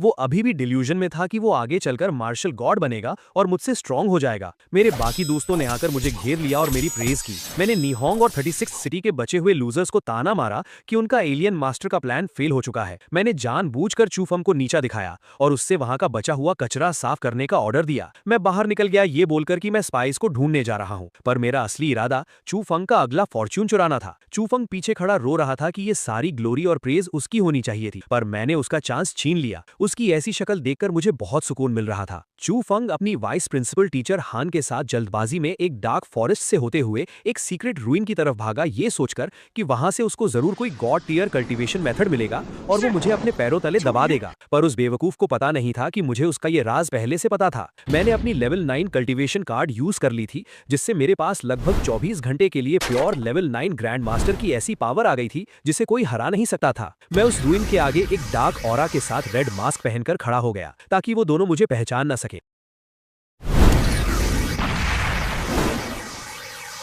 जैसे ही चू फेंग और उसकी टीचर वहां पहुंचे और उन्होंने उस पत्थर के दरवाजे को गोल्डन की से खोला, मैं वहां उनके ठीक पीछे आ गया। मेरा ऑरा इतना हैवी था कि चू फेंग की टीचर डर के मारे जमीन पर गिर गई और घुटने टेक कर मुझसे माफी मांगने लगी। मैंने अपनी डीप आवाज में उन्हें वार्न किया कि मैं इस सीक्रेट रूइन को सालों से प्रोटेक्ट कर रहा हूं और उनका ऐसे दरवाजा तोड़कर आना एक चोर का काम है जिसे मैं जिंदा नहीं छोड़ूंगा। उसकी टीचर तो रोकर माफी मांग रही थी, पर वो घमंडी चू फेंग आगे आकर मुझ पर ही चिल्लाने लगा कि ये रूइन उन्होंने डिस्कवर किया है और वो गोल्डन की भी उसकी है, इसलिए सब कुछ उनका है। उसकी टीचर ने जल्दी से चू फंग को चुप कराया और अपनी बैकग्राउंड बताने लगी कि उसका बॉस ये ताओ है और उसका बाप लेवल 9 का रिसर्च डायरेक्टर है। उसने मुझे अपना सारा सामान लेने का ऑफर दिया, बस उनकी जान बख्शने के बदले में। मैंने हंसते हुए कहा कि तुम जैसे छोटे एंड्स के पास मुझे देने के लिए ऐसी कोई चीज नहीं है। मैंने अपनी स्वॉर्ड निकाली और उन दोनों को ठीक 30 सेकंड्स दिए ये डिसाइड करने के लिए कि आज वहां दोनों में से कौन मरेगा और कौन जिंदा वापस जाएगा। वक्त पूरा होते ही मैंने उनसे उनका फाइनल डिसीजन पूछा। चू फंग की टीचर हान ने बिना डरे चू फंग की जान बचाने के लिए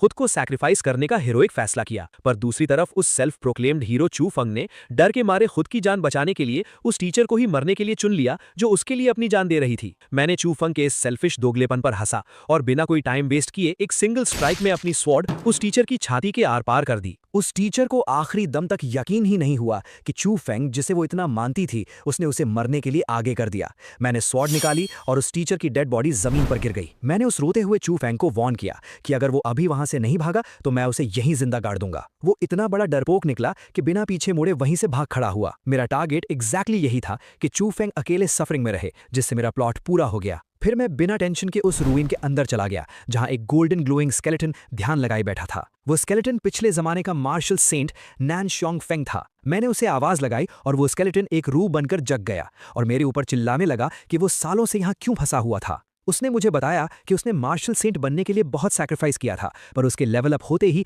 एलियन रेसेस के स्ट्रॉन्ग फाइटर्स ने उस पर पीछे से अटैक करके उसे मरने की हालत में छोड़ दिया था। उसने रोते हुए कहा कि वो बस 3 साल में मर गया और उसे बिल्कुल शांति नहीं मिली। मैंने उसकी रोने वाली सैड स्टोरी को सुनकर कैजुअली कहा कि उसकी लाइफ और डेथ से मेरा कोई लेना देना नहीं है। उस रूह ने गुस्से में पागल होकर अपना सबसे स्ट्रॉन्ग अटैक मुझ पर फेंक दिया।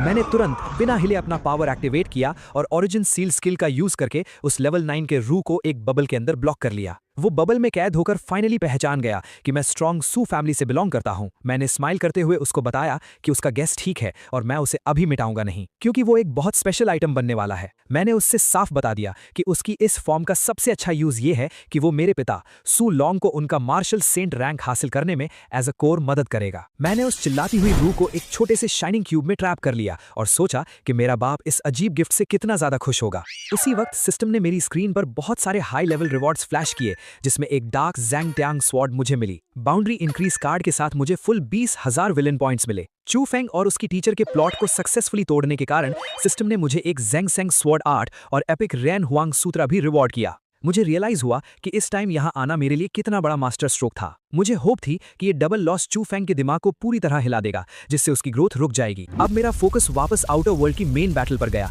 क्योंकि मेरे लेवल 9 कल्टीवेशन कार्ड का टाइम अभी बचा था। मैं स्मूथली चलते हुए बाहर वापस सिटी के रूइंस में पहुंचा, जहां शेंडाई जाओ कसांग अभी भी हमारे लोगों को टॉर्चर कर रहा था। उसने हंसकर कन्फेस किया कि डोंगदाओ और निहोंग के लोग ह्यूमंस को बिट्रे करके एलियंस की आर्मी में मिल चुके हैं, क्योंकि हम ड्रैगन नेशन के लोगों ने उन्हें आगे बढ़ने नहीं दिया था। उस गद्दार ने एलियन पावर यूज करके अपने राइट आर्म को एक ह्यूज म्यूटेटेड रेड क्लॉ में ट्रांसफॉर्म कर लिया था और मेरे कुछ दोस्तों को हवा में ब्लड स्प्लैटर के साथ क्रश कर रहा था। वो बेशरम जनरल जोर जोर से हंस रहा था और चिल्लाता जा रहा था कि हम ह्यूमंस उसकी इस डार्क एलियन मैजिक को कभी समझ ही नहीं पाए और अब वो हम सबको मारकर एक ब्लड सैक्रिफाइस क्रिएट करेगा। उसकी वो जायंट ऑरा हर तरफ डिस्ट्रक्शन फैला रही थी। मेरे बचे हुए क्लासमेट्स और टीचर्स घबराकर उसे डिफेंड करने की कोशिश कर रहे थे, पर उसकी स्पीड बहुत ज्यादा थी। मैं अपने ब्लैक क्लाउड्स और रेड लाइटनिंग ऑरा के साथ ठीक उसके ठीक सामने आकर खड़ा हो गया। मैंने एक कड़क आवाज में उससे कहा कि एक आउटर स्पेस के भिखारी को हमारी जमीन पर आकर इतना चीखने का कोई राइट नहीं है। उसकी आंखों में मेरे लिए लेवल 9 का फियर ठीक से दिख रहा था। मैंने बस कैजुअली अपनी स्वॉर्ड पर हाथ रखा और उस डार्क लाइटनिंग ब्लेड से एक सिंगल फास्ट स्विंग उसकी तरफ छोड़ी। उस एक स्ट्राइक ने उसकी उस पूरी जायंट म्यूटेटेड आर्म को एक झटके में उसके शरीर से अलग कर दिया। उसकी सारी अकड़ टूट गई और वो रोते हुए मेरे पैरों में गिरकर गिड़गिड़ाने लगा। उसने मुझे लिटरली अपनी सारी प्रॉपर्टी और ट्रेजर्स देने का वादा किया अगर मैं उसे जिंदा छोड़ दूं। वो बोलने लगा कि वो जिंदगी भर मेरा लॉयल कुत्ता बनकर रहेगा। मैंने उसकी इस डेस्परेट एक्टिंग को कोल्डली देखा और कहा कि ठीक है। उसकी इस रिक्वेस्ट में सिंसियर इमोशंस दिख रहे थे, पर मैंने बिना किसी मर्सी के अपना ब्लैक वेव अटैक उस पर अनलीश कर दिया और उसको वही मिट्टी में मिला दिया। बाकी सारे बचे हुए लोग आगे आकर मेरे सामने झुक गए और मुझे एज अ सेवियर थैंक्स बोलने लगे और और मेरा असली नाम जानने की डिमांड करने लगे। मैंने इजीली कह दिया कि उन्हें मेरे नाम या पहचान जानने की कोई जरूरत नहीं है। हम सब वहां से अपनी मेन एकेडमी की तरफ निकल गए। मैं जानता था कि इस वॉर का फर्स्ट फेज फाइनली खत्म हो गया है और अब सारे फैक्शंस के लीडर्स बैठकर ये डिसाइड करेंगे कि इन एलियन सपोर्टर्स का आखिरी क्लियरेंस कब और कैसे करना है। मैं वहां से दूर चू फंग को देख रहा था और उसको देखते ही मैं रिलैक्स हो गया, क्योंकि उसकी फेक रोने वाली हालत मेरी जीत का सबूत थी। मेरे एक टीममेट ने मेरे पास आकर हंसते हुए रिपोर्ट दी कि उन म्यूटेटेड नीहोंग एनिमीज का स्टैमिना लिटरली बहुत ज्यादा था और उनके एलियन पार्ट्स को डिस्ट्रॉय करने में बहुत एक्स्ट्रा एनर्जी लग गई थी। उसका मन था कि वो उन लोगों को जल्दी मारने की जगह पहले थोड़ा टॉर्चर करता। मैंने उसको कंप्लीटली अग्री करते हुए बोला कि वाकई हमने उन कचरे वालों को ईजिली मरने दिया।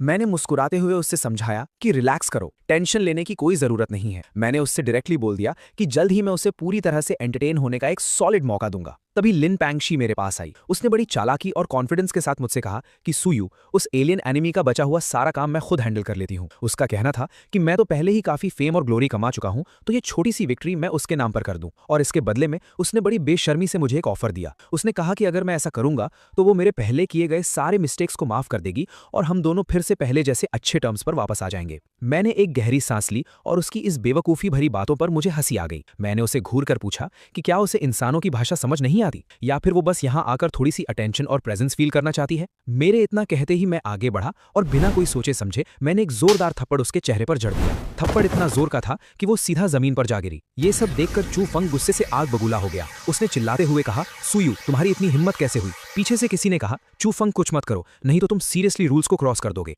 रूल्स? चू फंग ने कहा, इस वक्त और इस जगह पर यह सब कुछ बस मार्शल आर्ट्स के बीच का एक छोटा सा स्पार है, इससे ज्यादा कुछ नहीं। चू फंग ने अपनी मुट्ठी कसी और स्पीड से आगे बढ़ा, गरजते हुए कहा, सुयू, आज मैं और मेरे फादर तुम्हें इसकी सही कीमत चुकाना सिखाएंगे। तभी मैंने अपना पावरफुल अटैक लॉन्च किया। मेरे एक ही पंच ने उसे हवा में बुरी तरह से उड़ा दिया। वो चाहे कितना भी एरोगेंट और कॉन्फिडेंट क्यों ना हो, मेरे इस रॉ अटैक के सामने उसकी कोई औकात नहीं थी। वो जमीन पर बुरी तरह क्रैश हुआ और उसके मुंह से खून निकलने लगा। मैं उसके पास चलकर गया और ब्रूटली अपना पैर उसके चेहरे पर रखकर उसे जमीन में दबा दिया। चू फंग दर्द से चिल्लाते हुए अग्रेसिवली कहा, सुयू, तुम्हारी इतनी हिम्मत कैसे हुई मुझे इस तरह ह्यूमिलिएशन देने की? मुझे छोड़ दो। तभी लिन पैंगशी रोते हुए दौड़कर मेरे पास आई। वो लगातार प्लीज कहने लगी और मुझसे पूछने लगी कि मैं चू फंग की डिग्निटी को इस तरह अपने पैरों तले क्यों क्रश कर रहा हूं। उसने रोते हुए कहा कि क्या उसका मुझसे माफी मांगने काफी नहीं है। मैंने एक एक्सट्रीम कोल्ड लुक के साथ उसकी तरफ देखा और पूछा, तुम्हारी औकात ही क्या है और तुम्हारा लेवल क्या है कि तुम यहां आकर डायरेक्टली मुझसे सवाल कर सको? मैंने एक शार्प एनर्जी वेव से उसे झटके से पीछे फेंक दिया। वो जमीन पर गिरते हुए और जोर से रोना और चिल्लाना शुरू कर दिया।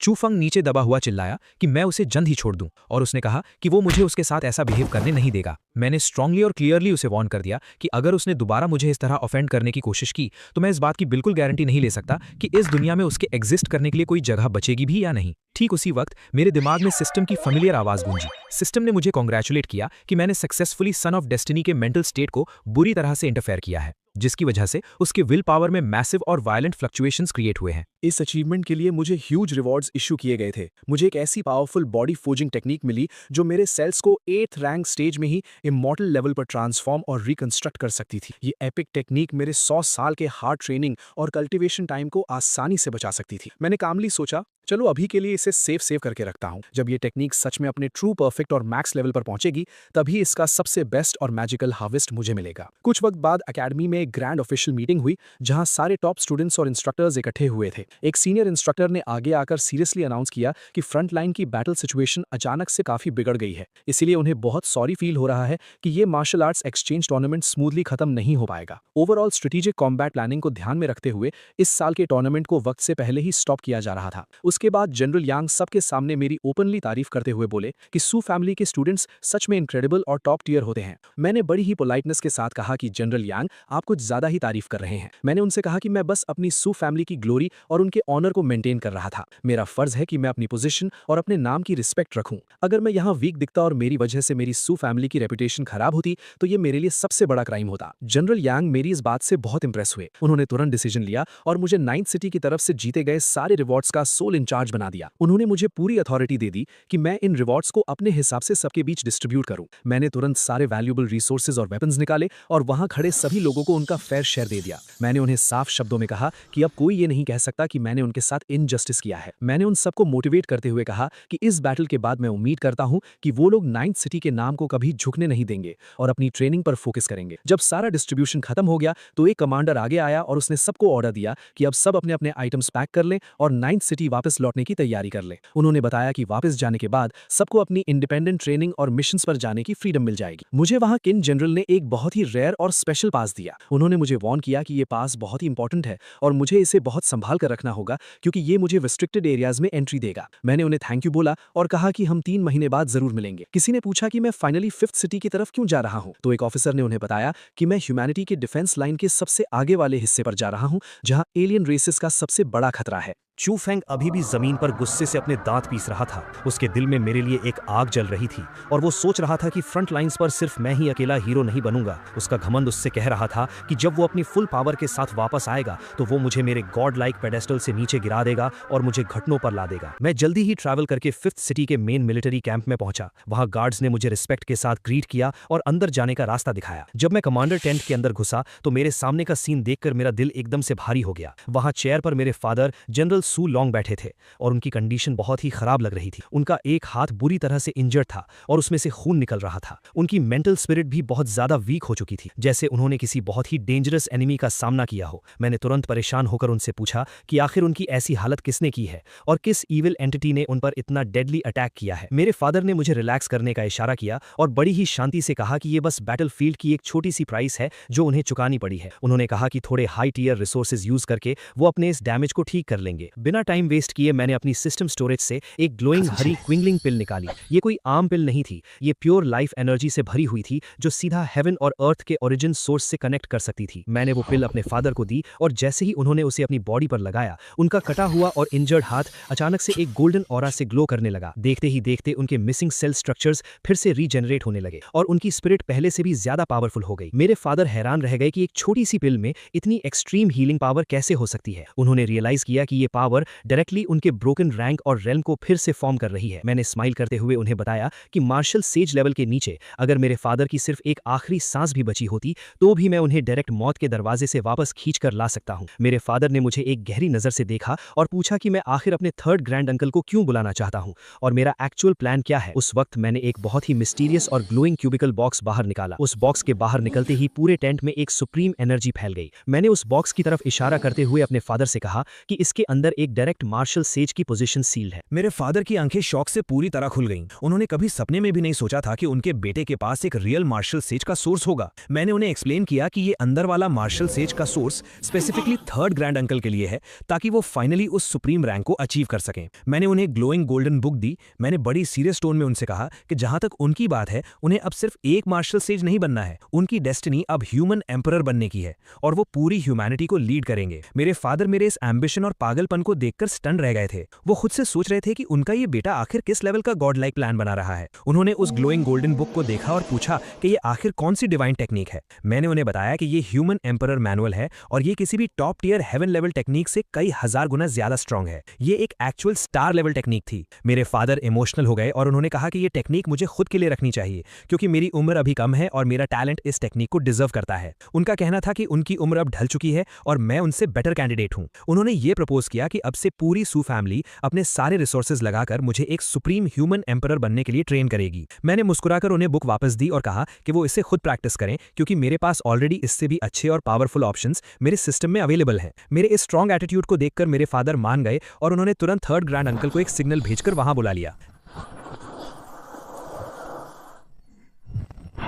जब 3rd अंकल आते हैं तो वो फादर से सब हाल पूछते हैं। मैं 3rd अंकल के पास जाके उन्हें बताता हूं कि मैंने उनके लिए और फादर के लिए एक छोटा सा सरप्राइज लाया था। उन्होंने फिर उस सेंट रैंक सील को देखा और वो बेहद खुश थे कि मैं उन्हें ये दे रहा था। फिर वो पूछते हैं कि मेरा लेवल अचानक 6 से 9 तक कैसे पहुंच गया, जिस पर मैं जवाब देता हूं कि एक पुराने सेंट की वजह से, लेकिन उस वक्त का कल्टीवेशन सिर्फ थोड़े टाइम तक चलेगा। उसके बाद एक जनरल दौड़ा हुआ आया और बताया कि फ्रंट लाइन पे अटैक हो गया है। दुश्मनों में 10 लेवल 9 रैंक्स और कुछ और पावरफुल फाइटर्स थे। ये सुनकर मेरे फादर का चेहरा सीरियस हो गया। उन्होंने तुरंत अपने कमांडर मोड में आते हुए ऑर्डर दिया कि जिन लोगों को चोट नहीं आई है उन्हें तुरंत ब्लड रीस्टोरिंग पिल्स दी जाएं और वो डायरेक्ट बैटलफील्ड की तरफ बढ़ें। उन्होंने 4th सिटी से एक्स्ट्रा बैकअप मंगवाने का भी ऑर्डर दिया। मेरे फादर और 3rd ग्रैंड अंकल ने मुझे टेंट में रुकने को कहा। उन्होंने डिसाइड किया कि पहले वो इन एलियंस का सफाया करेंगे और उसके बाद ही अपना ब्रेक थ्रू स्टार्ट करेंगे। मेरे फादर बाहर जाने लगे तभी मैंने उन्हें रोककर अपने हाथों में से 2 किताबें निकाली। मैंने उन्हें वॉइड ब्लीड टेक्निक की बुक दी जो कि एक स्टार लेवल मार्शल आर्ट थी। मैंने उन्हें समझाया कि हालांकि इसको सीखना थोड़ा मुश्किल है पर मार्शल सेज बनने के बाद उन्हें बिल्कुल ऐसी ही एडवांस टेक्निक की जरूरत जरूरत पड़ेगी।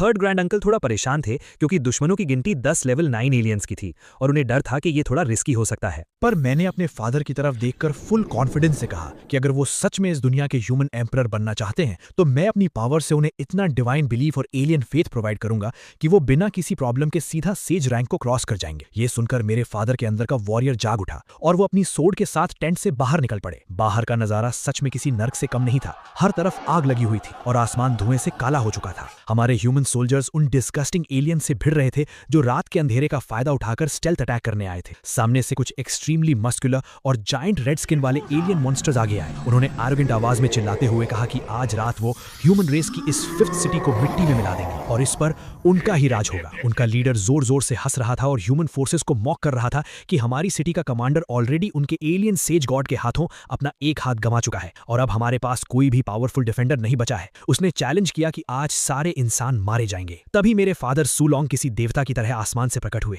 उनकी बॉडी एक ग्लोइंग ऑरा से कवर थी और उनका जो हाथ एलियन ने काटा था वो कंप्लीटली फाइन था और उसमें एक इंटेंस फायर एनर्जी दौड़ रही थी। उन एलियन लीडर्स की आंखें उन्हें देखकर बाहर आ गई। उन्हें समझ नहीं आ रहा था कि ये इंसान ठीक कैसे हो गया। मेरे फादर ने बड़े ही ठंडे और खतरनाक ढंग से उन्हें देखा और कहा कि आओ आके मेरी सिटी लेने की कोशिश करो। उन्होंने सबसे स्ट्रॉन्ग एलियन की तरफ पॉइंट करके कहा कि इन सभी लेवल 9 एलियंस को वो अकेले हैंडल करेंगे और बाकी सोल्जर्स सिर्फ लेवल 8 वालों को देखेंगे। एक जनरल ने मेरे फादर को रोकने की कोशिश की क्योंकि उनकी इंजरी अभी थोड़ी देर पहले ही हील हुई थी, पर मेरे फादर ने फुल कॉन्फिडेंस में उसे पीछे हटने को ऑर्डर दिया। वो रेड स्किन वाला एलियन कमांडर बहुत गुस्से में आ गया। उसने चिल्लाया कि आज वो मेरे फादर सुलोंग का सारा पुराना और नया हिसाब बराबर कर देगा और उनका खून पी जाएगा। उसने अपने सारे लेवल 9 कंपेनियंस को ऑर्डर दिया कि सब एक साथ मिलकर मेरे फादर पर अटैक करें ताकि हमारी ह्यूमन रेस कंप्लीटली हेल्पलेस हो जाए। उन्होंने मिलकर एक massive dark energy blast release किया, पर मेरे फादर अब पहले वाले सुलोंग नहीं थे। उन्होंने बस अपनी सोर्ड को मजबूती से पकड़ा और अपनी नई star level technique void blade second form savouring the Galaxy को एक्टिवेट किया। एक ही फ्लैश में एक मैसिव व्हाइट और गोल्डन एनर्जी स्लैश आसमान को चीरता हुआ आगे बढ़ा। उस स्लैश के अंदर इतनी डिस्ट्रक्टिव ताकत थी कि उसने हवा में एक वैक्यूम क्रिएट कर दिया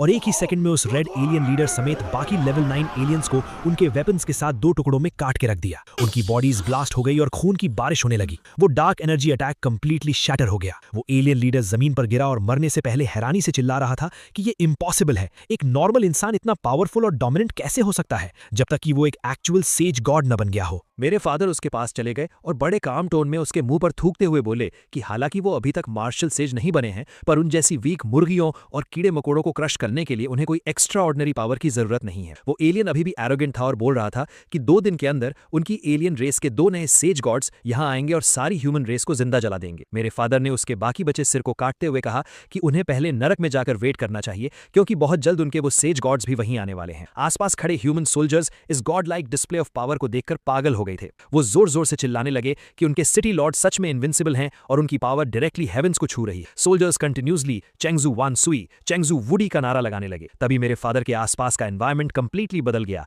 एक प्योर और सेक्रेड ऑरिजिन लाइट आसमान से नीचे आई और उनकी बॉडी के आसपास एक मैसिव गोल्डन फैंटम ड्रैगन घूमने लगा। ये वो प्योर ह्यूमन एम्परर की ऑराज थी और मार्शल आर्ट्स का एक्सट्रीम लेवल था। मैं दूर से ये सब देख रहा था और मेरे फेस पर एक सैटिस्फाइड मुस्कान आ गई। मुझे फाइनली पता चल गया था कि मेरे फादर ने सक्सेसफुली मार्शल सेज के रेल्म में एंटर कर लिया है। मेरे फादर ने आसमान में उड़ते हुए एक डोमिनेंट आवाज में सारे सोल्जर्स को ऑर्डर दिया कि अब टाइम आ गया है फ्रंट लाइंस को एडवांस करने का। उन्होंने ऑर्डर दिया कि आसपास के 3000 मील का सारा एरिया अब ह्यूमैनिटी की टेरिटरी है और उन्होंने सबको अटैक करने का कमांड दे दिया। रात भर उस बैटलफील्ड पर सिर्फ एलियंस की लाशें बिछी थी। जब दिन निकला तो एक सोल्जर ने मेरे फादर को आकर मिलिट्री रिपोर्ट दी कि उन्होंने सभी टारगेट्स को क्लियरली वाइप आउट कर दिया है और एलियंस के मैसिव वेपन्स और रिसोर्सेज कैप्चर कर लिए। उन्होंने कई रेयर मिनरल माइंस पर भी कब्जा कर लिया था। मेरे फादर ने तुरंत ऑर्डर्स पास किए कि बाकी सिटीज और टॉप फैमिलीज को बुलाकर इन मिनरल स्पॉट्स को उनके साथ बांट लिया जाए और जो छोटे मोटे रिसोर्सेज कैप्चर हुए थे वो 5th सिटी के उन सभी ब्रेव सोल्जर्स में डिस्ट्रीब्यूट करने को कहा जिसने बैटल में अपनी जान की बाजी लगाई थी। सारे सोल्जर्स खुशी और रिस्पेक्ट से उन्हें देख रहे थे, जबकि दूसरी तरफ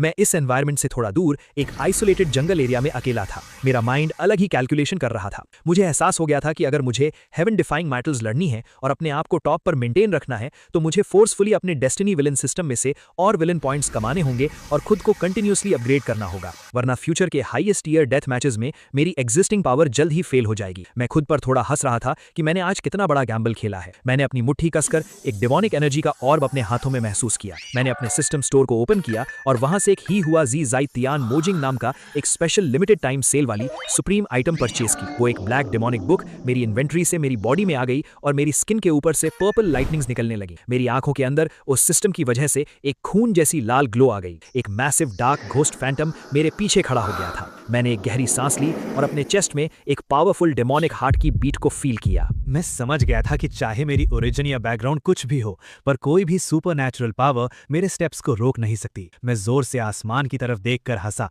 और मैंने प्रॉमिस किया कि अगर हेवन मुझे इस पूरे यूनिवर्स का हीरो और प्रोटैगनिस्ट बनने का हक नहीं देता तो मुझे कोई इशू नहीं है। मैं इस सारे हेवन और अर्थ का सबसे टेरिफाइंग और अनमैचेबल डेस्टिनी विलन बनूंगा, जिसके आगे सारे सन ऑफ डेस्टिनी अपने घुटने टेकेंगे। मुझे फ्रंट लाइन से लाखों लोगों के चैंट्स सुनाई दे रहे थे और मैं क्लियरली फील कर पा रहा था कि मेरे फादर का मार्शल सेज में ब्रेक थ्रू करना एलियंस को बर्दाश्त नहीं होगा और वो एक बहुत बड़ा हमला करेंगे। उन्होंने रिपोर्ट दी कि करीब 60 लेवल 9 एक्सपर्ट्स ऑलरेडी आ चुके हैं और बाकी रास्ते में हैं। उन ऑफिशियल्स ने तय किया कि आज रात वो मेरे फादर को प्रोटेक्ट करने के लिए फ्रंट लाइंस पर अपनी जान की बाजी लगा देंगे। पर तभी आसमान का रंग बदल गया। एलियंस के 5 मार्शल सेज लेवल के गॉड्स एक साथ आसमान फाड़कर आ गए। वो मेरे फादर के ब्रेक थ्रू को रोकने आए थे। उन एलियन गॉड्स ने धमकी दी कि अगर इंसानों ने मेरे फादर को उनके हवाले नहीं किया तो वो आज पूरी ह्यूमन रेस को जड़ से मिटा देंगे। ये सब जब हो रहा था, मेरा अपना लेवल 8 का ब्रेक थ्रू भी कंप्लीट हो गया था। मैंने सोचा कि अब वक्त आ गया है बाहर निकलने का। मेरी सू फैमिली जल्द ही 3 मार्शल सेजेस वाली फैमिली बनने वाली थी। मैंने अपने शैडो स्टेप्स यूज किए और सीधा 5th सिटी के मेन गेट के बाहर वाले जंगल टेरिटरी में आ गया। वहां मैंने देखा कि कुछ ह्यूमन सोल्जर्स बुरी तरह फंस गए थे और दर्जनों red skin giant level 8 aliens उन्हें मारने वाले थे। मैं सीधा उन एलियंस के बीच में एंटर हो गया। मैंने अपने सैनिकों से कहा कि वो पीछे हट जाएं क्योंकि ये एरिया बहुत डेंजरस है। मैं अभी एलियन गॉड्स के साथ तो नहीं लड़ सकता था, पर इन लेवल 8 एलियंस को तो मैं स्नैक की तरह खा सकता था। मैंने अपनी वॉइड एनर्जी को स्वॉर्ड में इन्फ्यूज किया और उन घमंडी एलियंस पर टूट पड़ा। एक ही स्ट्राइक और सीधा खेल खत्म। मेरा ब्लैक ब्लेड उनके सीने को फाड़ता हुआ बाहर निकल आया। बाकी एलियन मॉन्स्टर्स को समझ ही नहीं आया कि ये क्या हुआ। वो डर के मारे पीछे हटने लगे, पर मैं तब तक उनके सर्कल के बीच में आ चुका था। मैंने अपना हाथ आगे किया और गॉड सप्रेसिंग एलिफेंट टेक्निक का फैंटम फॉर्म उनके ऊपर स्मैश कर दिया। एक जायंट गॉड लाइक हाथी का रूप आसमान से जमीन पर उन लेवल 8 एलियंस को क्रश करता हुआ गिरा और वहां सिर्फ और सिर्फ धूल और मिट्टी का धुआं बचा। उन एलियन बीस्ट्स की लाशें जमीन पर पड़ी थीं और उनकी ओरिजिन एनर्जीज को मैं अपने ऑराज में एब्जॉर्ब करने लगा। मेरे लेवल 8 एलियंस को एब्जॉर्ब करने का नजारा देखकर वहां खड़े इंसान और एलियन दोनों हैरान थे। उन एलियंस का न्यूट्रिएंट टेस्ट सच में डिलीशियस था, पर अब ये मेरी अपग्रेडेड रैंक के सामने थोड़े वीक फील हो रहे थे। मेरे इस डेमोनिक रूप को देखकर एलियंस ने चिल्लाकर अपने साथियों को मुझ पर हमला करने का ऑर्डर दिया। उन्होंने कहा कि मेरे सिर पर अटैक करें, पर मैं उनकी स्पीड को ऐसे देख रहा था जैसे सब कुछ स्लो मोशन में हो। मैंने हंसते हुए अपनी स्वॉर्ड उठाई और अपनी अल्टीमेट टेक्निक यूज की। मेरे पास एक ऐसी स्वॉर्ड है जो सब कुछ दफन कर सकती है, जो आसमान और जमीन दोनों को फाड़ सकती है। मैंने एक मैसिव स्ट्राइक रिलीज की जिसने उस पूरे एरिया को एक डेथ डोमेन में बदल दिया। एलियंस चीखते हुए मरने लगे। ह्यूमन सोल्जर्स इस गॉड लाइक डिस्प्ले को देखकर जोर जोर से सू शाओ जू वू डी चिल्लाने लगे। उनका जोश आसमान छू रहा था और उन्होंने मेरे पीछे पीछे आकर बचे हुए एलियंस को काटना शुरू कर दिया। तभी वहां छुपकर एक एलियन प्रिंस मेरी तरफ डर के मारे देख रहा था। उसने जब अपना रास्ता क्लियर नहीं पाया तो वो मेरे सामने भीख मांगने लगा। उसकी आंखों में डर और पैनिक भरा था। उसने रोते हुए चिल्लाया कि उसकी जान बख्श दूं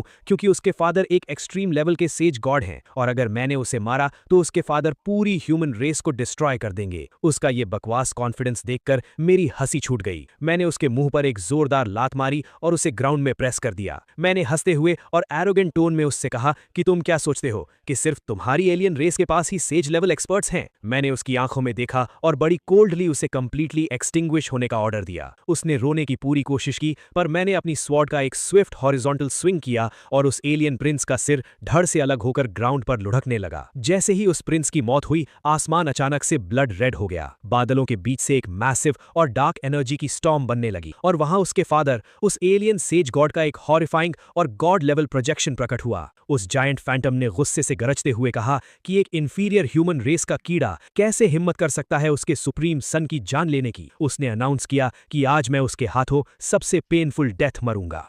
बकवास कम करो। मैंने उस दुश्मन की तरफ घूर कर देखा। क्योंकि तुम लेवल 9 के हो तो अपनी पूरी ताकत से हमला करो। मुझे लगा था वो कुछ नया करेगा, पर उसने फिर वही पुराना पैतरा अपनाया। उसने मुझे हल्के में लेने की कोशिश की और चिल्लाया कि मैं अपनी औकात देखूं। ठीक है, मैंने स्मार्क किया। अचानक उसे एक झटका लगा। उसका सिस्टम हिल गया होगा। उसने हैरानी से सोचा होगा कि ये कैसे हो सकता है। क्या मैं फिर से लेवल अप करने वाला हूँ?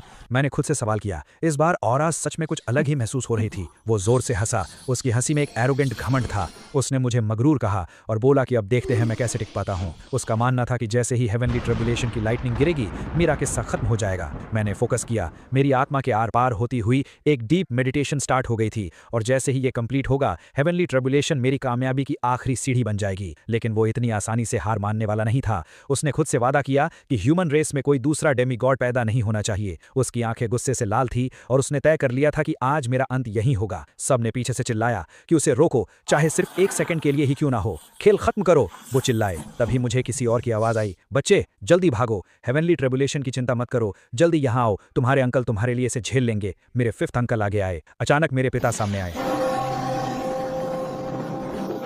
मेरे बेटे सुयू के हेवनली ट्रिब्यूलेशन के बीच में हमला करने की हिम्मत कैसे हुई, और मेरे 5th अंकल के खिलाफ दुश्मनी दिखाने की? फादर ने उसे पकड़कर पूछा कि वो अपना अंत कैसे चाहते हैं। उसके होश उड़ गए। उसकी आंखों में डर साफ दिख रहा था। वो बड़बड़ाने लगा कि होली गॉड रेल्म नामुमकिन है। पिता ने उसे गर्दन से पकड़ा। तुम्हारी हिम्मत तो देखो, एक लेवल 9 होकर भी तुम यहाँ आकर बैटलफील्ड मैटर्स में दखल देने आए हो। तुम्हें क्या लगता है तुम तीनों जीत जाओगे? होली गॉड, मुझे माफ कर दो, मेरी जान बख्श दो, वो गिड़गिड़ाने लगा। लेकिन मेरे पिता ने उसे जान से मार दिया। पिताजी ने 5th अंकल की तरफ देखकर सॉरी कहा, क्योंकि वो अपने ओरिजिन पाथ को स्टेबलाइज करने में बिजी थे और टाइम पर नहीं आ सके थे। 5th अंकल की खुशी का ठिकाना नहीं था। उन्होंने गर्व से कहा कि आखिरकार तुम एक मार्शल सेज बन गए, और अब हमारी सू फैमिली में 2 मार्शल सेज हैं। पिताजी ने उन्हें आराम करने को कहा और युद्ध का कमांड अपने हाथों में ले लिया। उन्होंने सभी सोल्जर से कहा कि उन्होंने बहुत सहा है और अब हम काउंटर अटैक शुरू करके अपनी चीजें वापस लेंगे। सभी ने नए मार्शल सेज को प्रणाम किया। एक वॉरियर ने पिताजी से पूछा कि बाकी के मार्शल सेज कहाँ हैं। उन्होंने बताया कि दुश्मन ने इस बार एक बड़ी आर्मी भेजी थी, जिसके चलते बाकी सिटीज के गार्ड्स और मार्शल सेज वहां ब्लॉक हो गए थे। यहां सिर्फ हेवन बैटलिंग मार्शल सेज और हेवन रूलिंग मार्शल सेज ही आ सके थे। पता चला कि इन एलियंस ने 5 मार्शल सेज को सिर्फ मुझे मारने के लिए भेजा था, क्योंकि उस दिन मैंने एक लेवल 9 वॉरियर के रूप में उनके 20 वीक लेवल 9 वॉरियर्स और कुछ ओरिजिन लेवल 9 वॉरियर्स को मार दिया था। उन्हें डर था कि अगर मैं मार्शल सेज बन गया तो उनका क्या होगा। वो सब शॉक में थे कि इस लड़के का मास्टर आखिर है कौन, जिसने इसे इतने कम वक्त में ऐसी ताकत दे दी। मेरे पिताजी ने अपने मन में सोचा कि जब दुश्मन ने मुझे इतनी बड़ी पोजीशन पर रख ही दिया है तो मैं उन्हें निराश नहीं करूंगा। दुश्मन के 5 मार्शल सेज ने मजाक उड़ाया कि बस दोनों मिलकर उन्हें कैसे रोकेंगे, पर जब उन्होंने पिताजी को देखा तो वो दंग रह गए। उन्होंने पूछा कि उनका मार्शल सेज लाइटनिंग ट्रिब्यूलेशन कहाँ है, क्या उन्होंने अपना रास्ता बदल लिया है। उन्हें तुरंत समझ आ गया कि पिताजी ने ह्यूमन रेस का ओरिजिन पाथ यानी लेजेंडरी ह्यूमन एम्परर का रास्ता चुन लिया है, जिसके लिए किसी ट्रिब्यूलेशन की जरूरत नहीं थी। उन्होंने कहा कि अभी इन बातों का वक्त नहीं है और पहले उन्हें यहाँ का मामला निपटाना होगा। दुश्मन ने पिताजी पर हमला किया और मजाक उड़ाया कि नया मार्शल सेज होकर मौत को बुलावा दे रहे हैं, पर पिताजी ने जैसे ही अपना मून गेजिंग स्पीयर चलाया, उनके अंदर मौत का डर पैदा कर गया। घबराकर उसने अपने बाकी साथियों को बुलाया। तभी आसमान काली घटाओं और बिजलियों से भर गया।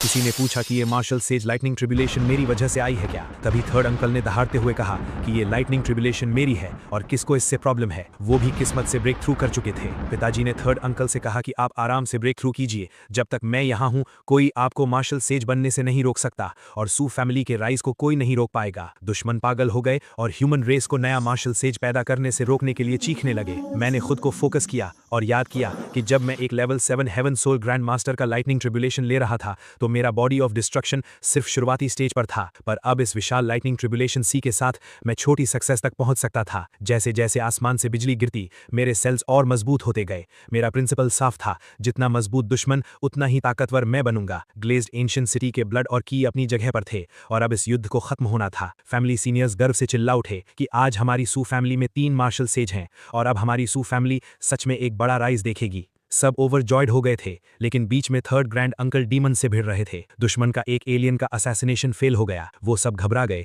और उन्होंने रिट्रीट करने का ऑर्डर दे दिया। जाते हुए उन्होंने धमकी दी कि जब उनका क्लैन लीडर आज़ाद होगा तो वो ह्यूमन रेस का आखिरी दिन होगा। पर मुझे पता था कि हमारी प्रोग्रेस को कोई नहीं रोक सकता और हमने उन्हें खदेड़ कर वहां से भगा दिया। एक दिन और एक रात चली इस लड़ाई के पीछे करोड़ों आम लोग थे। अगर हम एक कदम भी पीछे हटते तो उनके परिवार मारे जाते, इसलिए सबने मरना कबूल किया पर पीछे नहीं हटे। सबने एक साथ चीखा, मार्शल सेंस अमर रहें, मार्शल सेंस की जय जयकार हो। दुश्मनों ने उसे अपनी ये गलती बताई और बोला कि 20 साल के अंदर ह्यूमन रेस खत्म हो जाएगी, पर तब तक सभी सोल्जर्स उन्हें भगा चुके थे और वो वॉर स्पॉइल्स छोड़ने पर मजबूर हो गए थे। पूरी सेना ड्रैगन कंट्री और मेरी जय जयकार कर रही थी। ये युद्ध हम जीत गए थे और इस 3000 माइल एरिया पर अब ड्रैगन कंट्री का राज था। मैंने देखा कि पिताजी ह्यूमन एम्परर के रूप में अपना मोमेंटम बना रहे हैं और सू फैमिली ठीक रास्ते पर है। तो अब मेरे खुद के स्टेज पर आने का टाइम आ गया था और मेरी अंदर की एम्बिशन एक नया रूप लेने वाली थी। मैंने सबको वापस बुलाया ताकि सू फैमिली की आगे की स्ट्रैटेजी और प्लान डिस्कस कर सकूं। मैंने टेबल पर किंगलिंग पिल रखी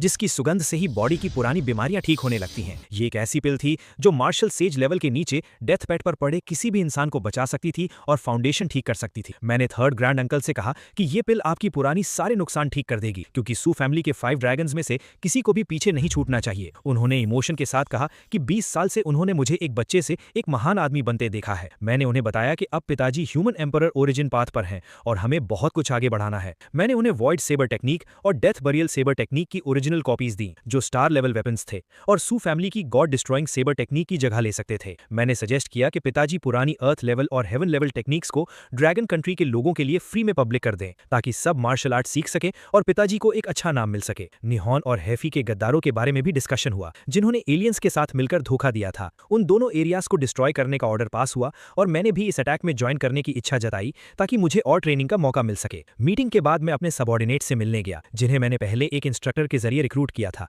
मैंने उन्हें साफ बताया कि आज से वो सब मेरे सूयू के डायरेक्ट सबऑर्डिनेट्स हैं और अगर किसी को प्रॉब्लम है तो वो अभी जा सकता है। पर उन सब ने मेरे प्रति पूरी लॉयल्टी दिखाई और बोला कि वो आज जो भी हैं मेरी वजह से हैं। मैंने इस लॉयल्टी के बदले उन्हें सू फैमिली की heaven level direct lineage technique सिखाने का वादा किया। उसमें heaven level god destroying sabre technique और 3 और स्ट्रॉन्ग मार्शल आर्ट्स थे। मैंने उन्हें 20 मिलियन स्पिरिट स्टोन्स और ब्रेक थ्रू पिल्स दी और अगले 6 महीने तक वहां प्रैक्टिस करने का ऑर्डर दिया। जब वो लेवल 6 के मिडिल स्टेज तक पहुंचेंगे तब मैं उन्हें नई टेक्निक सिखाऊंगा। एक सबऑर्डिनेट ने जब कहा कि वो तुरंत टेक्निक बदलना चाहता है तो मैंने उसे मना किया और कहा कि पहले स्पिरिचुअल पावर डेवलप करे। मैंने उसे सोल सेवरिंग सूत्र दिया और कहा कि अपने की और ब्लड को अभी कंट्रोल में रखे और जब स्पिरिचुअल पावर लेवल 7 तक पहुंचे तब हेवन सोल ग्रैंड मास्टर का लेवल क्रॉस करे। उसने मेरे पीछे चलने की कसम खाई पर मैंने उसे समझाया कि ये युद्ध सिर्फ ब्लू प्लैनेट तक ही रुकने वाला नहीं है। मैंने उसे 1 महीने बाद सिटी लॉर्ड मैंशन में मिलने का ऑर्डर दिया। तभी मुझे मेरे एक जासूस ने रिपोर्ट की कि जिंगवू एकेडमी की वाइस प्रिंसिपल हान श्वांग फर्स्ट सिटी वापस आ चुकी हैं। वो काफी इंजर्ड थीं और अब उसका रैंक सिर्फ लेवल 7 के पास था।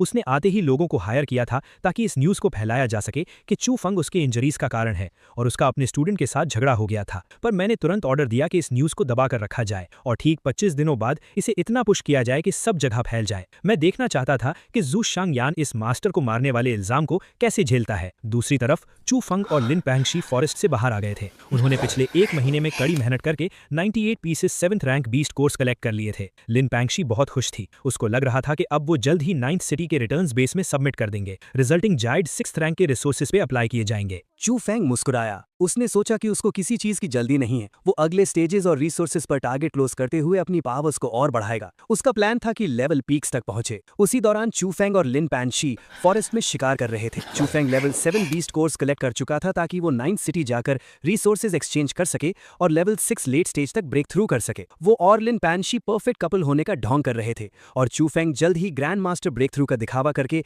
न्यू एरा अलायंस का लीडर बनने का प्लान बना रहा था। वहां दूसरी तरफ हान श्वांग एक अनजान जगह पर फंसी थी और चिल्ला रही थी कि उनका पूरा प्लान बर्बाद हो गया और वो इस मौत के पिंजरे में एक भटकती आत्मा नहीं बनना चाहती थी। मैंने उनकी ये बेचैनी देखी और अपने आदमियों को ऑर्डर दिया कि उसे 9th सिटी वापस ले आओ। सिटी आते ही हान श्वांग ने बड़ा हंगामा मचाया। वो जिंगवू एकेडमी की वाइस प्रिंसिपल का रौब झाड़ रही थी कि फर्स्ट सिटी में बिना लेवल 9 के उड़ना मना है, फिर भी वो क्यों नहीं उड़ सकती। पर गार्ड्स ने उसकी सुनी नहीं। मैंने अपने आदमियों को ऑर्डर दिया कि सारे ब्लॉग्ड एविडेंस अब बाहर निकाल दें और इसे ब्लू प्लैनेट पर अच्छे से प्रमोट करें। अब खेल असली 9th सिटी में शुरू होने वाला था। चू फैन और लिन पैंशी वो दोनों 9th सिटी के बेस पर वापस आए। वहां उनका न्यू एरा अलायंस उनका वेट कर रहा था। उनके चमचे चिल्ला रहे थे, बॉस चू फैंग द लीडर्स। उन्होंने 1 मंथ कंप्लीट हंटिंग चेक किया। उन्होंने 7th रैंक बीस्ट को हरा दिया। चू फैंग सबके सामने हीरो बन रहा था। उसने अनाउंस किया कि वो अपना सारा माल लो प्राइस में अपने न्यू एरा अलायंस के मेंबर्स को बेचेगा, बाकी किसी को नहीं। वो सबको इंप्रेस करने की कोशिश कर रहा था। तभी उसने अनाउंस किया कि ठीक आधे महीने बाद वो फाइनली ग्रैंड मास्टर लेवल पर ब्रेक थ्रू करेगा और सभी को इन्वाइट कर रहा है ये नजारा देखने के लिए। सभी लोग उसकी वाहवाही कर रहे थे। अचानक भीड़ के बीच से एक आवाज आई, वाह वाह, सच में मेरे अच्छे डिसाइपल हो तुम। Break through to grand master, क्या नाटक है। सब शॉक्ड हो गए। भीड़ के आगे हान श्वांग, जिंगबू की वाइस प्रिंसिपल खड़ी थीं। उनके चेहरे पर चोट के निशान थे और उनकी आंखें गुस्से से लाल थीं। चू फेंग उनको देखकर अंदर से पूरी तरह से हिल गया। उसका चेहरा पसीने से भर गया। उसकी आंखों में डर और हैरानी साफ झलक रही थी। टीचर, आप यहाँ कैसे? चू फेंग हकलाया। उसको समझ नहीं आ रहा था कि हान श्वांग जिंदा कैसे बच गईं। हान जोर से चिल्लाईं, क्यों? तुम्हें उम्मीद थी कि मैं मर जाऊंगी? तुम्हारी वजह से मैं मौत के मुंह तक पहुंच गई थी। वो चू फेंग की तरफ गुस्से से बढ़ी। तुमने अकेले भागने का डिसाइड किया और मुझे अकेला छोड़ दिया। 1 महीना हो गया, तुमने मुझे ढूंढने की कोशिश तक नहीं की। तुमने किसी को फर्स्ट सिटी में अपडेट नहीं दिया और अब तुम यहाँ हीरो बनने का नाटक कर रहे हो। चू फेंग की हालत खराब हो गई। उसने झूठ बोलने की कोशिश की। टीचर, ऐसा कुछ नहीं है। मैं तो वहाँ एक 9th लेवल एलियन के हमले से उड़ गया था। मुझे आपसे अलग कर दिया गया था। मुझे वहाँ ढूंढने का मौका ही नहीं मिला। लेकिन हान श्वांग अब उसकी बातों में आने वाली नहीं थी। उन्होंने उसे खरी खोटी सुनाई और सबके सामने उसकी असलियत खोलकर रख दी। मुझे ये सब देखकर बहुत मजा आ रहा था। मेरा प्लान बिल्कुल सही काम कर रहा था, लेकिन मुझे चू फेंग को पूरी तरह से तबाह करना था। इसलिए मैंने एक और चाल चली। चू फेंग हन श्वांग के पास गया। चू फेंग एक अच्छे डिसाइपल का नाटक करते हुए उनसे माफी मांगी। चू फेंग ने उन्हें यकीन दिलाया कि वो उनकी चोटों को ठीक करने के लिए एक हाई लेवल स्पिरिट अर्ब लाना चाहता है। चू फेंग ने उन्हें एक फॉरेस्ट केव के बारे में बताया जहां एक स्वन यिन फ्लावर था जो उनकी इंजर्ड डांटियन को पूरी तरह हील कर सकता था। वो साथ चलने को राजी हो गई। फॉरेस्ट के अंदर उस डार्क केव में गए।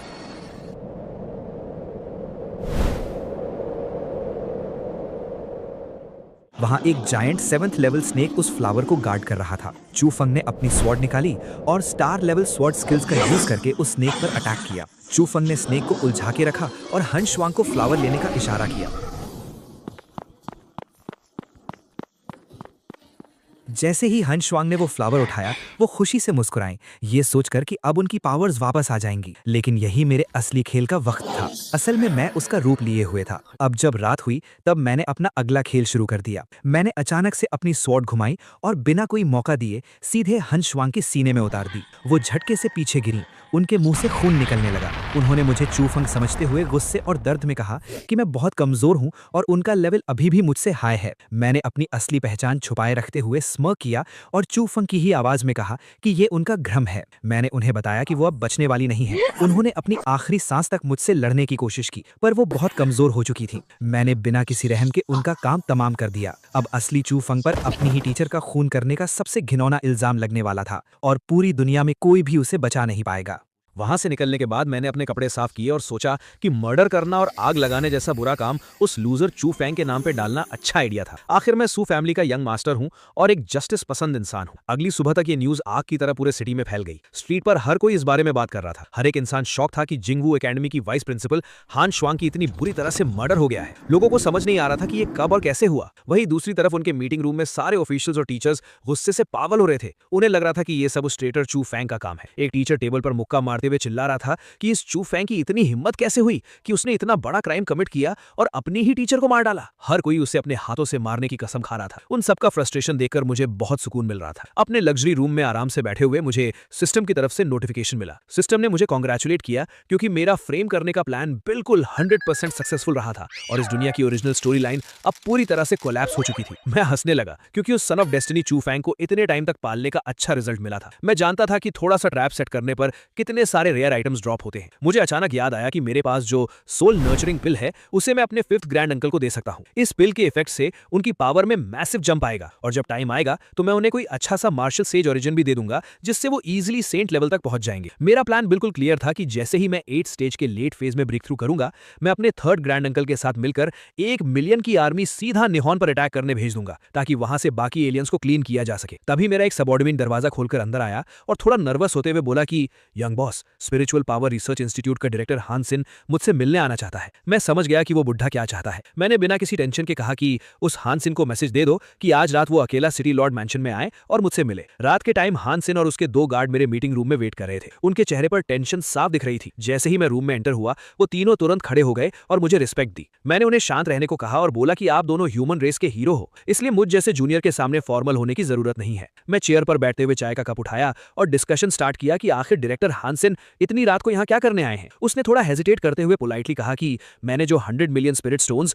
और 8th grade demon plants donate किए थे वो उसके इंस्टीट्यूट को मिल गए हैं, इसलिए वो आज स्पेशली मुझे थैंक यू बोलने आया है। मैंने कैजुअली रिप्लाई किया कि ये तो छोटी सी बात है, आखिर ये सब ह्यूमन रेस की भलाई के लिए किया गया था और मेरी सू फैमिली के पास काफी रिसोर्सेज हैं, तो थोड़ा बहुत डोनेट करना हमारा ड्यूटी बनता है। ये सुनकर हानसेन ओवर एक्टिंग करते हुए मुझे मस्का लगाने लगा कि सू फैमिली सच में लॉन्ग किंगडम का मेन पिलर है और मेरे जैसी पावरफुल यंग जनरेशन को देखकर उसे बहुत प्राउड फील होता है। मैंने भी हम्बल एक्ट करते हुए बोला कि मेरा नाम अब कुछ ज्यादा ही बड़ा हो गया है, पर मैं किसी पिलर जैसा एक्ट नहीं करता। मैंने टॉपिक चेंज करते हुए नकली सिंपैथी दिखाई और कहा कि डायरेक्टर हानसेन, मुझे आपके लिए बहुत बुरा लग रहा है। अगर मैंने फर्स्ट सिटी में वाइस प्रिंसिपल हान श्वांग को नहीं बचाया होता तो वो यहीं वापस नहीं आती और शायद उसके साथ इतना बुरा नहीं होता। ये सुनते ही उस बुढ़े का चेहरा दुख से भर गया और उसने कहा कि ये शायद उसकी बेटी की किस्मत थी, लेकिन अगले ही पल उसकी आंखों में गुस्सा आ गया और उसने कसम खाई कि जिस बीस्ट ने उसकी बेटी को मारा है उसे वो किसी भी हाल में नहीं छोड़ेगा। उसने मुझे दोबारा थैंक यू बोला क्योंकि मैंने चू फैंग को पकड़ने के लिए इतनी बड़ी बाउंटी लगाई थी। हानसेन ने प्रॉमिस किया कि अगर मैं चू फैंग को पकड़ लूं तो जब उसकी इंस्टीट्यूट का रिसर्च रिजल्ट बाहर आएगा तो वो सब कुछ बिना किसी शर्त के मुझे दे देगा। उसने रोते हुए कहा कि इस लाइफ में अब उसकी बस यही एक सिंगल विश बची है। मैंने अपना सेंट मोड ऑन रखा और कहा कि इस तरह के ट्रेटर के खिलाफ मैं भी अपना पूरा फोर्स यूज करूंगा। हानसेन के जाने के बाद मेरा एक और आदमी वहां आया और उसने थोड़ा गुस्से में मुझसे पूछा कि मैंने उसे फ्रंट लाइन की कमांड छोड़कर अचानक यहां वापस क्यों बुलाया है। मैंने उसे स्ट्रिक्ट आवाज में ऑर्डर दिया कि उसे 9th सिटी की पूरी कोऑर्डिनेशन संभालनी है और उस चू फेंग की हाइडिंग प्लेस को हर तरफ से ढूंढना है। इसके अलावा हमें आगे चलकर अर्थ पर वापस जाकर बाकी ट्रेटर्स को कंप्लीटली डिस्ट्रॉय करने का प्लान भी एग्जीक्यूट करना था। उसने मुझे 9th सिटी के एरे फॉर्मेशन कोर की इंस्पेक्शन के लिए चलने को कहा। वहां अकेले पहुंचकर उसने अपना गुस्सा निकाला और बोला कि वो बुढ़ा हानसेन मरना चाहता है क्या। उसने सिटी लॉर्ड मैंशन के गेस्ट रूम में एडवांस लिसनिंग डिवाइस लगा रखा था। मैंने ठंडी मुस्कान के साथ उसे शांत किया और बताया कि उस डेड ओल्ड मैन हानसेन में बहुत सालों पहले एक्स्ट्रा टेरेस्ट्रियल बैटलफील्ड में कुछ रेयर डीमन प्लांट्स चुराने के चक्कर में हमारे कई 8th ग्रेड मास्टर्स को मरवा दिया था। इसलिए अलायंस ने उसे हमेशा के लिए अर्थ पर बैन कर दिया था। वो एक पैरानॉइड इंसान है जो किसी पर भी ट्रस्ट नहीं करता, बल्कि सिर्फ उसी चीज को मानता है जो वो अपनी आंखों से देखता है और कानों से सुनता है। और अर्थ पर उसकी डम बेटी ने मुझे फिजिकली थ्रेटन किया था, तो इस हिसाब से उसका मुझ पर डाउट करना एकदम नॉर्मल है। वो 9th सिटी में बैठकर अपनी बेटी के मर्डरर को गार्ड करना चाहता है ना, तो उसे करने दो। जब उसका वो प्रेशियस रिसर्च रिजल्ट कंप्लीट हो जाएगा और हमारे साइंटिफिक रिसर्चर्स उसे हैक करके अपने हाथ में ले लेंगे, तब हम उस बुढ़े को नर्क में उसकी बेटी के पास भेज देंगे। मैंने अपने सबऑर्डिनेट को एक लास्ट काम दिया। मैंने उसे कहा कि वो सू फैमिली के टॉप असैसिन्स को भेजे ताकि वो लोग चू फैंग को केयरफुली ट्रैक करें, पर उसे वॉर्न भी करें। मेरा प्लान उसे इजीली पकड़ने का नहीं था, क्योंकि अगर वो इतनी जल्दी पकड़ा गया तो मेरे स्लो टॉर्चर वाले गेम का सारा मजा खराब हो जाएगा। दूसरी तरफ एक डार्क रूम में लिन पैंक्सी जमीन पर बैठी रो रही थी। उसका बचा हुआ छोटा सा दिमाग काम नहीं कर रहा था। वो अपने आप से चिल्लाते हुए कह रही थी कि ये इम्पॉसिबल है और चू फंग ऐसा कैसे कर सकता है। उसे अपने अंदर ही लग रहा था कि ये सब एकदम फेक न्यूज है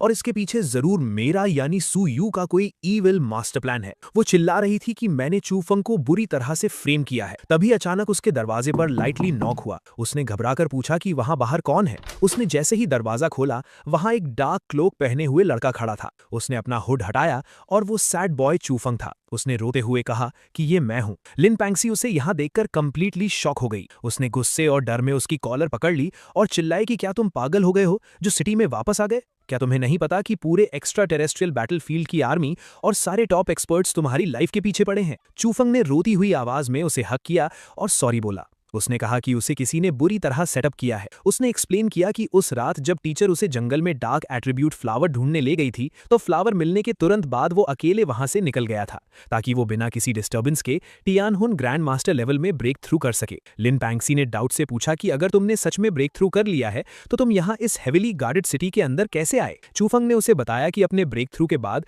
उसे लक से एक 9th ग्रेड लेवल का सीक्रेट रूइन मिला था। वहां से उसे एक एंशिएंट बैज मिला जो किसी का भी फेशियल स्ट्रक्चर और अपीयरेंस कंप्लीटली चेंज कर सकता है। उसने अपना रोना कंटिन्यू रखा और कहा कि मैंने वैसा कोई मर्डर नहीं किया है और ये सब उस कमीने सू यू का किया धरा है जिसने सब कुछ मेरे सर पर डाल दिया है। लिन पैंक्सी उसे जोर से हक करके और ज्यादा रोने लगी और बोली कि उसे अपने दिल में पता था कि चूफंग इतना गिरा हुआ काम नहीं कर सकता। उसने कहा कि पिछले कुछ दिन उसके लिए नर्क जैसे थे। चूफंग ने उसके आंसू पोंछे और प्रॉमिस किया कि वो दुनिया के सामने खुद को और अपनी इनोसेंस को प्रूव करेगा। थोड़ी देर बाद लिन पैंक्सी को कुछ अजीब लगा और उसने पूछा कि तुमने इतनी बड़ी सिटी में मुझे मुझे इतनी परफेक्टली ढूंढ कैसे लिया। चूफंग ने कैजुअली और बिना कुछ सोचे समझे बताया कि टूर्नामेंट का सुपर रिवॉर्ड उसने जो उसे दिया था उसमें थोड़ी सी हिडन स्पिरिचुअल एनर्जी छोड़ दी थी ताकि वो उसे आसानी से और बिना किसी प्रॉब्लम के ट्रैक कर सके। ये सुनते ही लिन पैंगसी का मूड एक सेकंड में चेंज हो गया। उसने गुस्से से उसे दूर धक्का दिया और उसकी आंखों में देखकर चिल्लाए कि उसने मुझ जैसे यानी उस बुरे सू यू की तरह ऐसी घटिया और डिस्गस्टिंग ट्रिक क्यों यूज की। उसे गुस्सा इस बात का था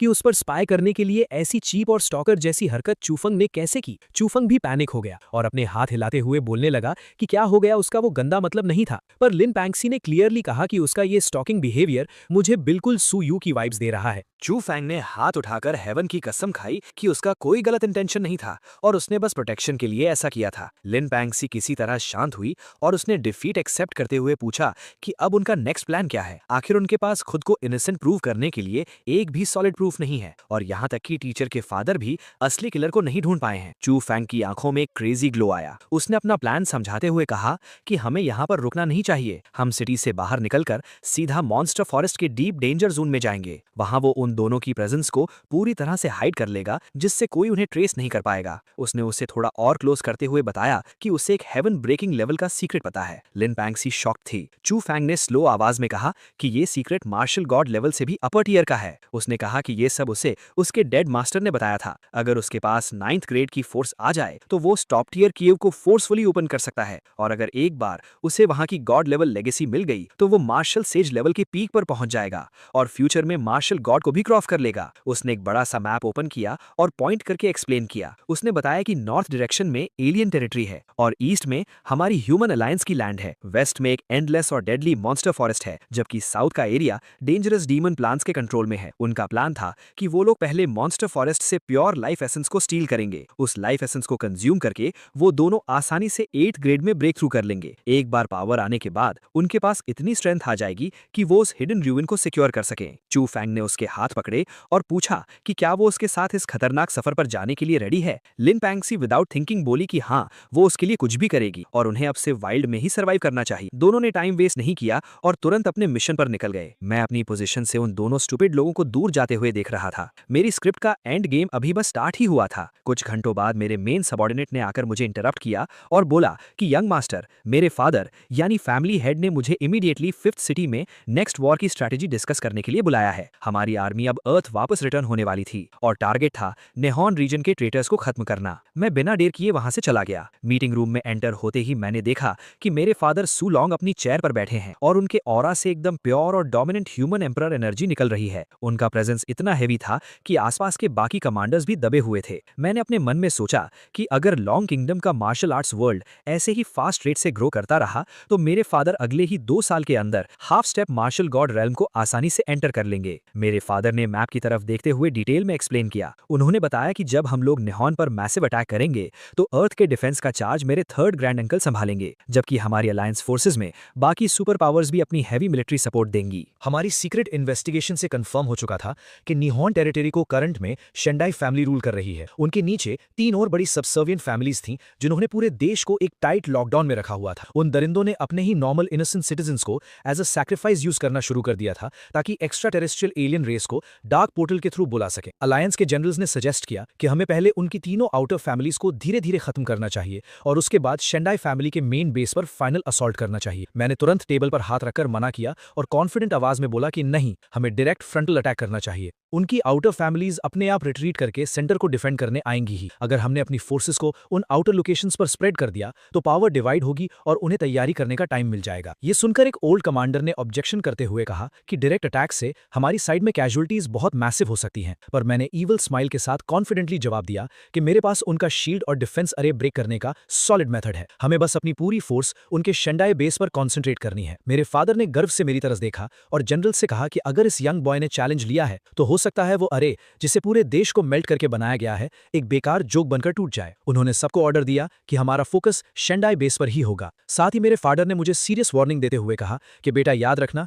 हमारे सोल्जर्स की लाइफ के साथ किसी भी तरह का क्रूअल गेम मत खेलना। अगर बैटल में एक्स्ट्रा टाइम लगता है तो कोई इशू नहीं, पर हमारे फाइटर्स की जान बिना मतलब नहीं जानी चाहिए। मैंने उन्हें अश्योरेंस दी कि मैं बिना सोचे समझे एक्सट्रीम डेंजर वाला रास्ता नहीं लूंगा। एक बार डिसीजन लॉक हो गया तो सबने अपनी रेस्पेक्टिव आर्मीज को रेडी करना स्टार्ट कर दिया। मेरा टास्क अरे ब्रेक करना और सिविलियंस को रेस्क्यू करना था। था। मैं टेंट से खुशी से बाहर आया। बाहर आकर मैंने अपनी फौज की तरफ देखा और एक स्ट्रांग वॉइस में कमांड दी कि सारे ब्रेव सोल्जर्स मेरे साथ आगे बढ़ें। हम वापस अपने होम प्लैनेट पर जा रहे हैं उन ट्रेटर्स को मिटाने। बाद में मेरे थर्ड ग्रैंड अंकल पोर्टल से बाहर आए और कहा कि पैरों के नीचे हमारी मदरलैंड है और ठीक सामने वो धोखेबाज शेंडाई फैमिली है जिसने हमारी रेस को बेच दिया। आज से सू फैमिली उनसे हर एक खून के कतरे का हिसाब लेगी। दूसरी तरफ हमारे हेडक्वार्टर्स में सारी प्रिपरेशंस चेक हो रही थी। कमांडर रिपोर्ट कर रहा था कि हमारी मिलिट्री डेयर A to Z रेडी है और बस 3 दिन के अंदर हमारे मेगा एयरक्राफ्ट कैरियर्स निहॉन के सी स्पेस में पहुंच जाएंगे। माओक्शियोंग के कमांडर ने भी अपडेट दिया कि उनका जायंट कुज़नेत्सव कैरियर फुली रिपेयर्ड और बैटल रेडी है और वो भी एनी टाइम लॉन्च हो सकता है। दोनों massive fleets completely synchronize timing पर एनिमी कोस्ट पर स्ट्राइक करेंगी। एक ऑफिसर ने सजेस्ट किया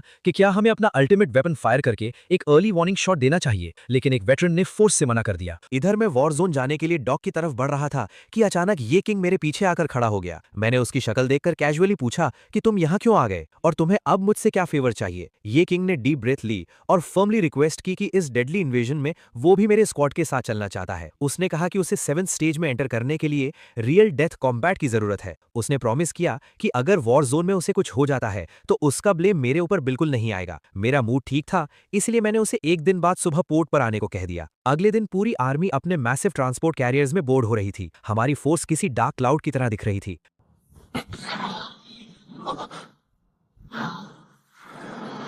मैं और ये किंग मिलके एक साथ उड़ के वहां पहुंच गए। शिप पर मेरे थर्ड ग्रैंड अंकल ने कंप्लेन करना शुरू कर दिया कि तुम इस वीक ये किंग को अपने साथ क्यों ना रहे हो। अगर इस ब्रूटल बैटल में इसे जरा सा भी स्क्रैच आ गया तो उसकी फैमिली वाले हमारा दिमाग खा जाएंगे और डैमेज कंट्रोल के नाम पर कई मिलियन स्पिरिट स्टोन्स मांगेंगे। मैंने हंसते हुए आगे देखा और बोला कि अगर ऐसी माइनर फाइट में वो लोग खुद को बचा नहीं सकते तो किस मुंह से खुद को टॉप टियर जीनियस कहते हैं। ग्रैंड अंकल ने फाइनली गिव अप कर दिया और साय करते हुए बोला ठीक है जो करना है करो बट अलर्ट रहना। इसके बाद मैंने ये किंग और घूरते हुए वार्न किया कि अपना कल्टीवेशन शार्प रखना क्योंकि डेस्टिनेशन आने में बस 2 दिन और 1 रात बाकी है। आखिरकार लंबे ओशन सफर के बाद हम उस डैम्ड निहॉन टेरिटरी पर फिजिकली पहुंच गए, पर सामने का व्यू किसी जिंदा नर्क जैसा था। ऐसी लैंड जहां लाइफ होनी चाहिए थी बिल्कुल डेड और एम्प्टी थी। ब्लड एनर्जी हवा में एकदम थिन थी। इतनी बड़ी मेट्रोपोलिस सिटी में 500,000 लोगों को उन डेविल्स ने बिना रहम के कंप्लीट सैक्रिफाइस कर दिया था, जिससे हवा में एशेज उड़ रहे थे। कमांडर ने आकर अपडेट दिया कि एरे अभी टूटा नहीं है और इसके अंदर अटैक करना सुसाइड जैसा होगा। मेरे थर्ड ग्रैंड अंकल ने मेरे पास आकर मुझे एडवाइस दी कि बच्चे अपनी औकात से बढ़कर रिस्क मत लेना। ये डिफेंस किसी छोटे मोटे मेज का नहीं बल्कि उनके मार्शल सेज लीडर ने ओरिजिन लेवल एनर्जी यूज करके बनाया है। मैंने स्माइल देकर कहा कि अंकल आपको पता है मैं कोई भी आर्म टास्क एक्सेप्ट नहीं करता और बिना गारंटी के कभी हाथ नहीं डालता। अचानक एनिमी बेस के टॉप से शेंडाई जावू का एरोगेंट और इरिटेटिंग साउंड प्ले होने लगा। उसने हम पर टॉन्ट किया कि अलायंस वालों की हिम्मत कैसे हुई उनकी प्राइवेट लैंड पर इन्वेट करने की। मैंने जवाब दिया कि आखिर उसने धोखेबाजी क्यों की। उसने अपने बिट्रेयल को जस्टिफाई करते हुए बोला कि विक्टर ही रूल्स बनाता है, अर्थ जल्द ही डिस्ट्रॉय होने वाला है और हम लोग उन सुपीरियर एलियंस की गुलामी करके कम से कम अपने लिए सर्वाइवल इंश्योर कर रहे हैं। तुम लोग अपने प्राइड के चक्कर में क्यों मरने वाले हो। उसने चैलेंज करते हुए कहा कि अगर आना है तो उनके इस supreme nation protecting origin array को क्रॉस करके आओ। मेरे थर्ड ग्रैंड अंकल ने इम्पेशेंटली मुझे सिग्नल दिया कि अब एक्शन दिखाने का टाइम आ गया है। मैंने दोनों हाथ आगे किए और आसमान में फ्लोट करने लगा। मैंने एक डीप ब्रेथ ली और हेवन स्टीलिंग पावर टेक्निक को मैक्स कैपेसिटी पर एक्टिवेट किया। मैजिक की स्पीड से मैंने उस अनब्रेकेबल लगने वाले एरे का फंडामेंटल बेस करप्ट कर दिया।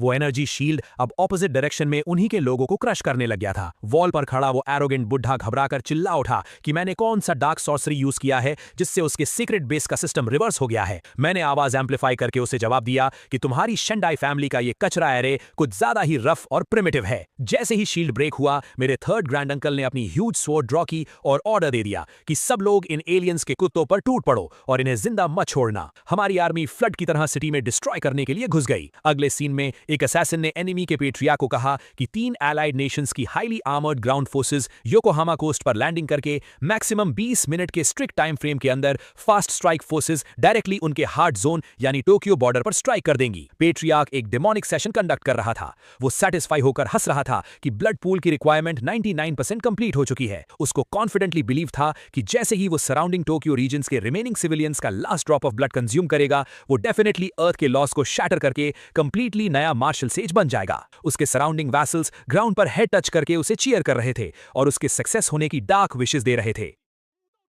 बाहर बैटल शुरू हो चुका था। डार्क फोर्सेस तैयार थीं हम पर हमला करने के लिए। जैसे ही बैटल इंटेंस हुआ, मेरे गार्ड्स मुझ पर शील्ड बनकर कवर कर रहे थे, पर मुझे इस टाइट बेबी सिटिंग की जरूरत नहीं थी। मैंने उन्हें क्लियरली बोल दिया कि वो खुद बैटल हैंडल करें। मैं एक स्टेप भी पीछे नहीं हटा।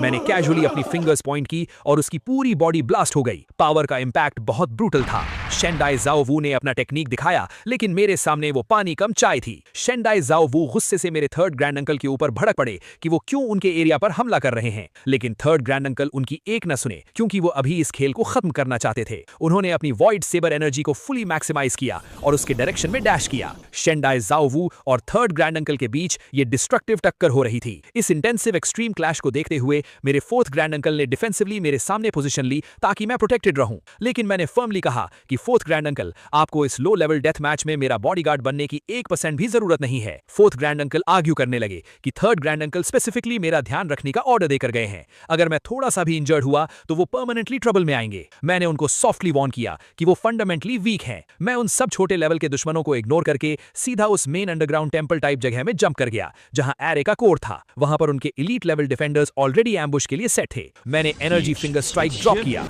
वो एक टेरिफाइंग इंपैक्ट अटैक था जिसके प्रेशर से फ्लोर सिंक हो रहा था। नीचे का जमीन पूरी तरह से तबाह हो गया था। 10,000 steps crossing martial art skill average destructive force है। मैंने उसकी एनर्जी एनालाइज की और सिंपली डिसाइड किया कि इस चीप गेम को यहीं एंड करना बेस्ट ऑप्शन है। मेरे पास एक super rare spine bone artefact available था। मैंने अपने दोनों हाथ उस पूल पर एम किए और डेमोनिक अट्रैक्शन स्टार्ट की। पूल का ब्लड वाटर स्पीड से कम होने लगा और वो डिवाइन बोन एक डेमोनिक रेड लाइट एमिट करने लगी। प्रोसेस कंप्लीट होते ही मेरे फेस पर एक ट्विस्टेड और सैटिस्फाइड स्माइल आ गई, क्योंकि फाइनल प्राइज मुझे ही मिलना था। उस वक्त बैटल के सेंट्रल जोन में एक कंप्लीटली एपिक डिस्ट्रक्शन चल रहा था। वहां मेरे फादर सू लॉन्ग की डायरेक्टली शेंडाई क्लैन के सुप्रीम लीडर के साथ टक्कर हो रही थी। मेरे फादर एक ट्रू बीस्ट मोड में थे और लगातार एक्सप्लोसिव स्लैशेस हिट कर रहे थे। उस बैटल में याओ किंग भी लड़ रहा था।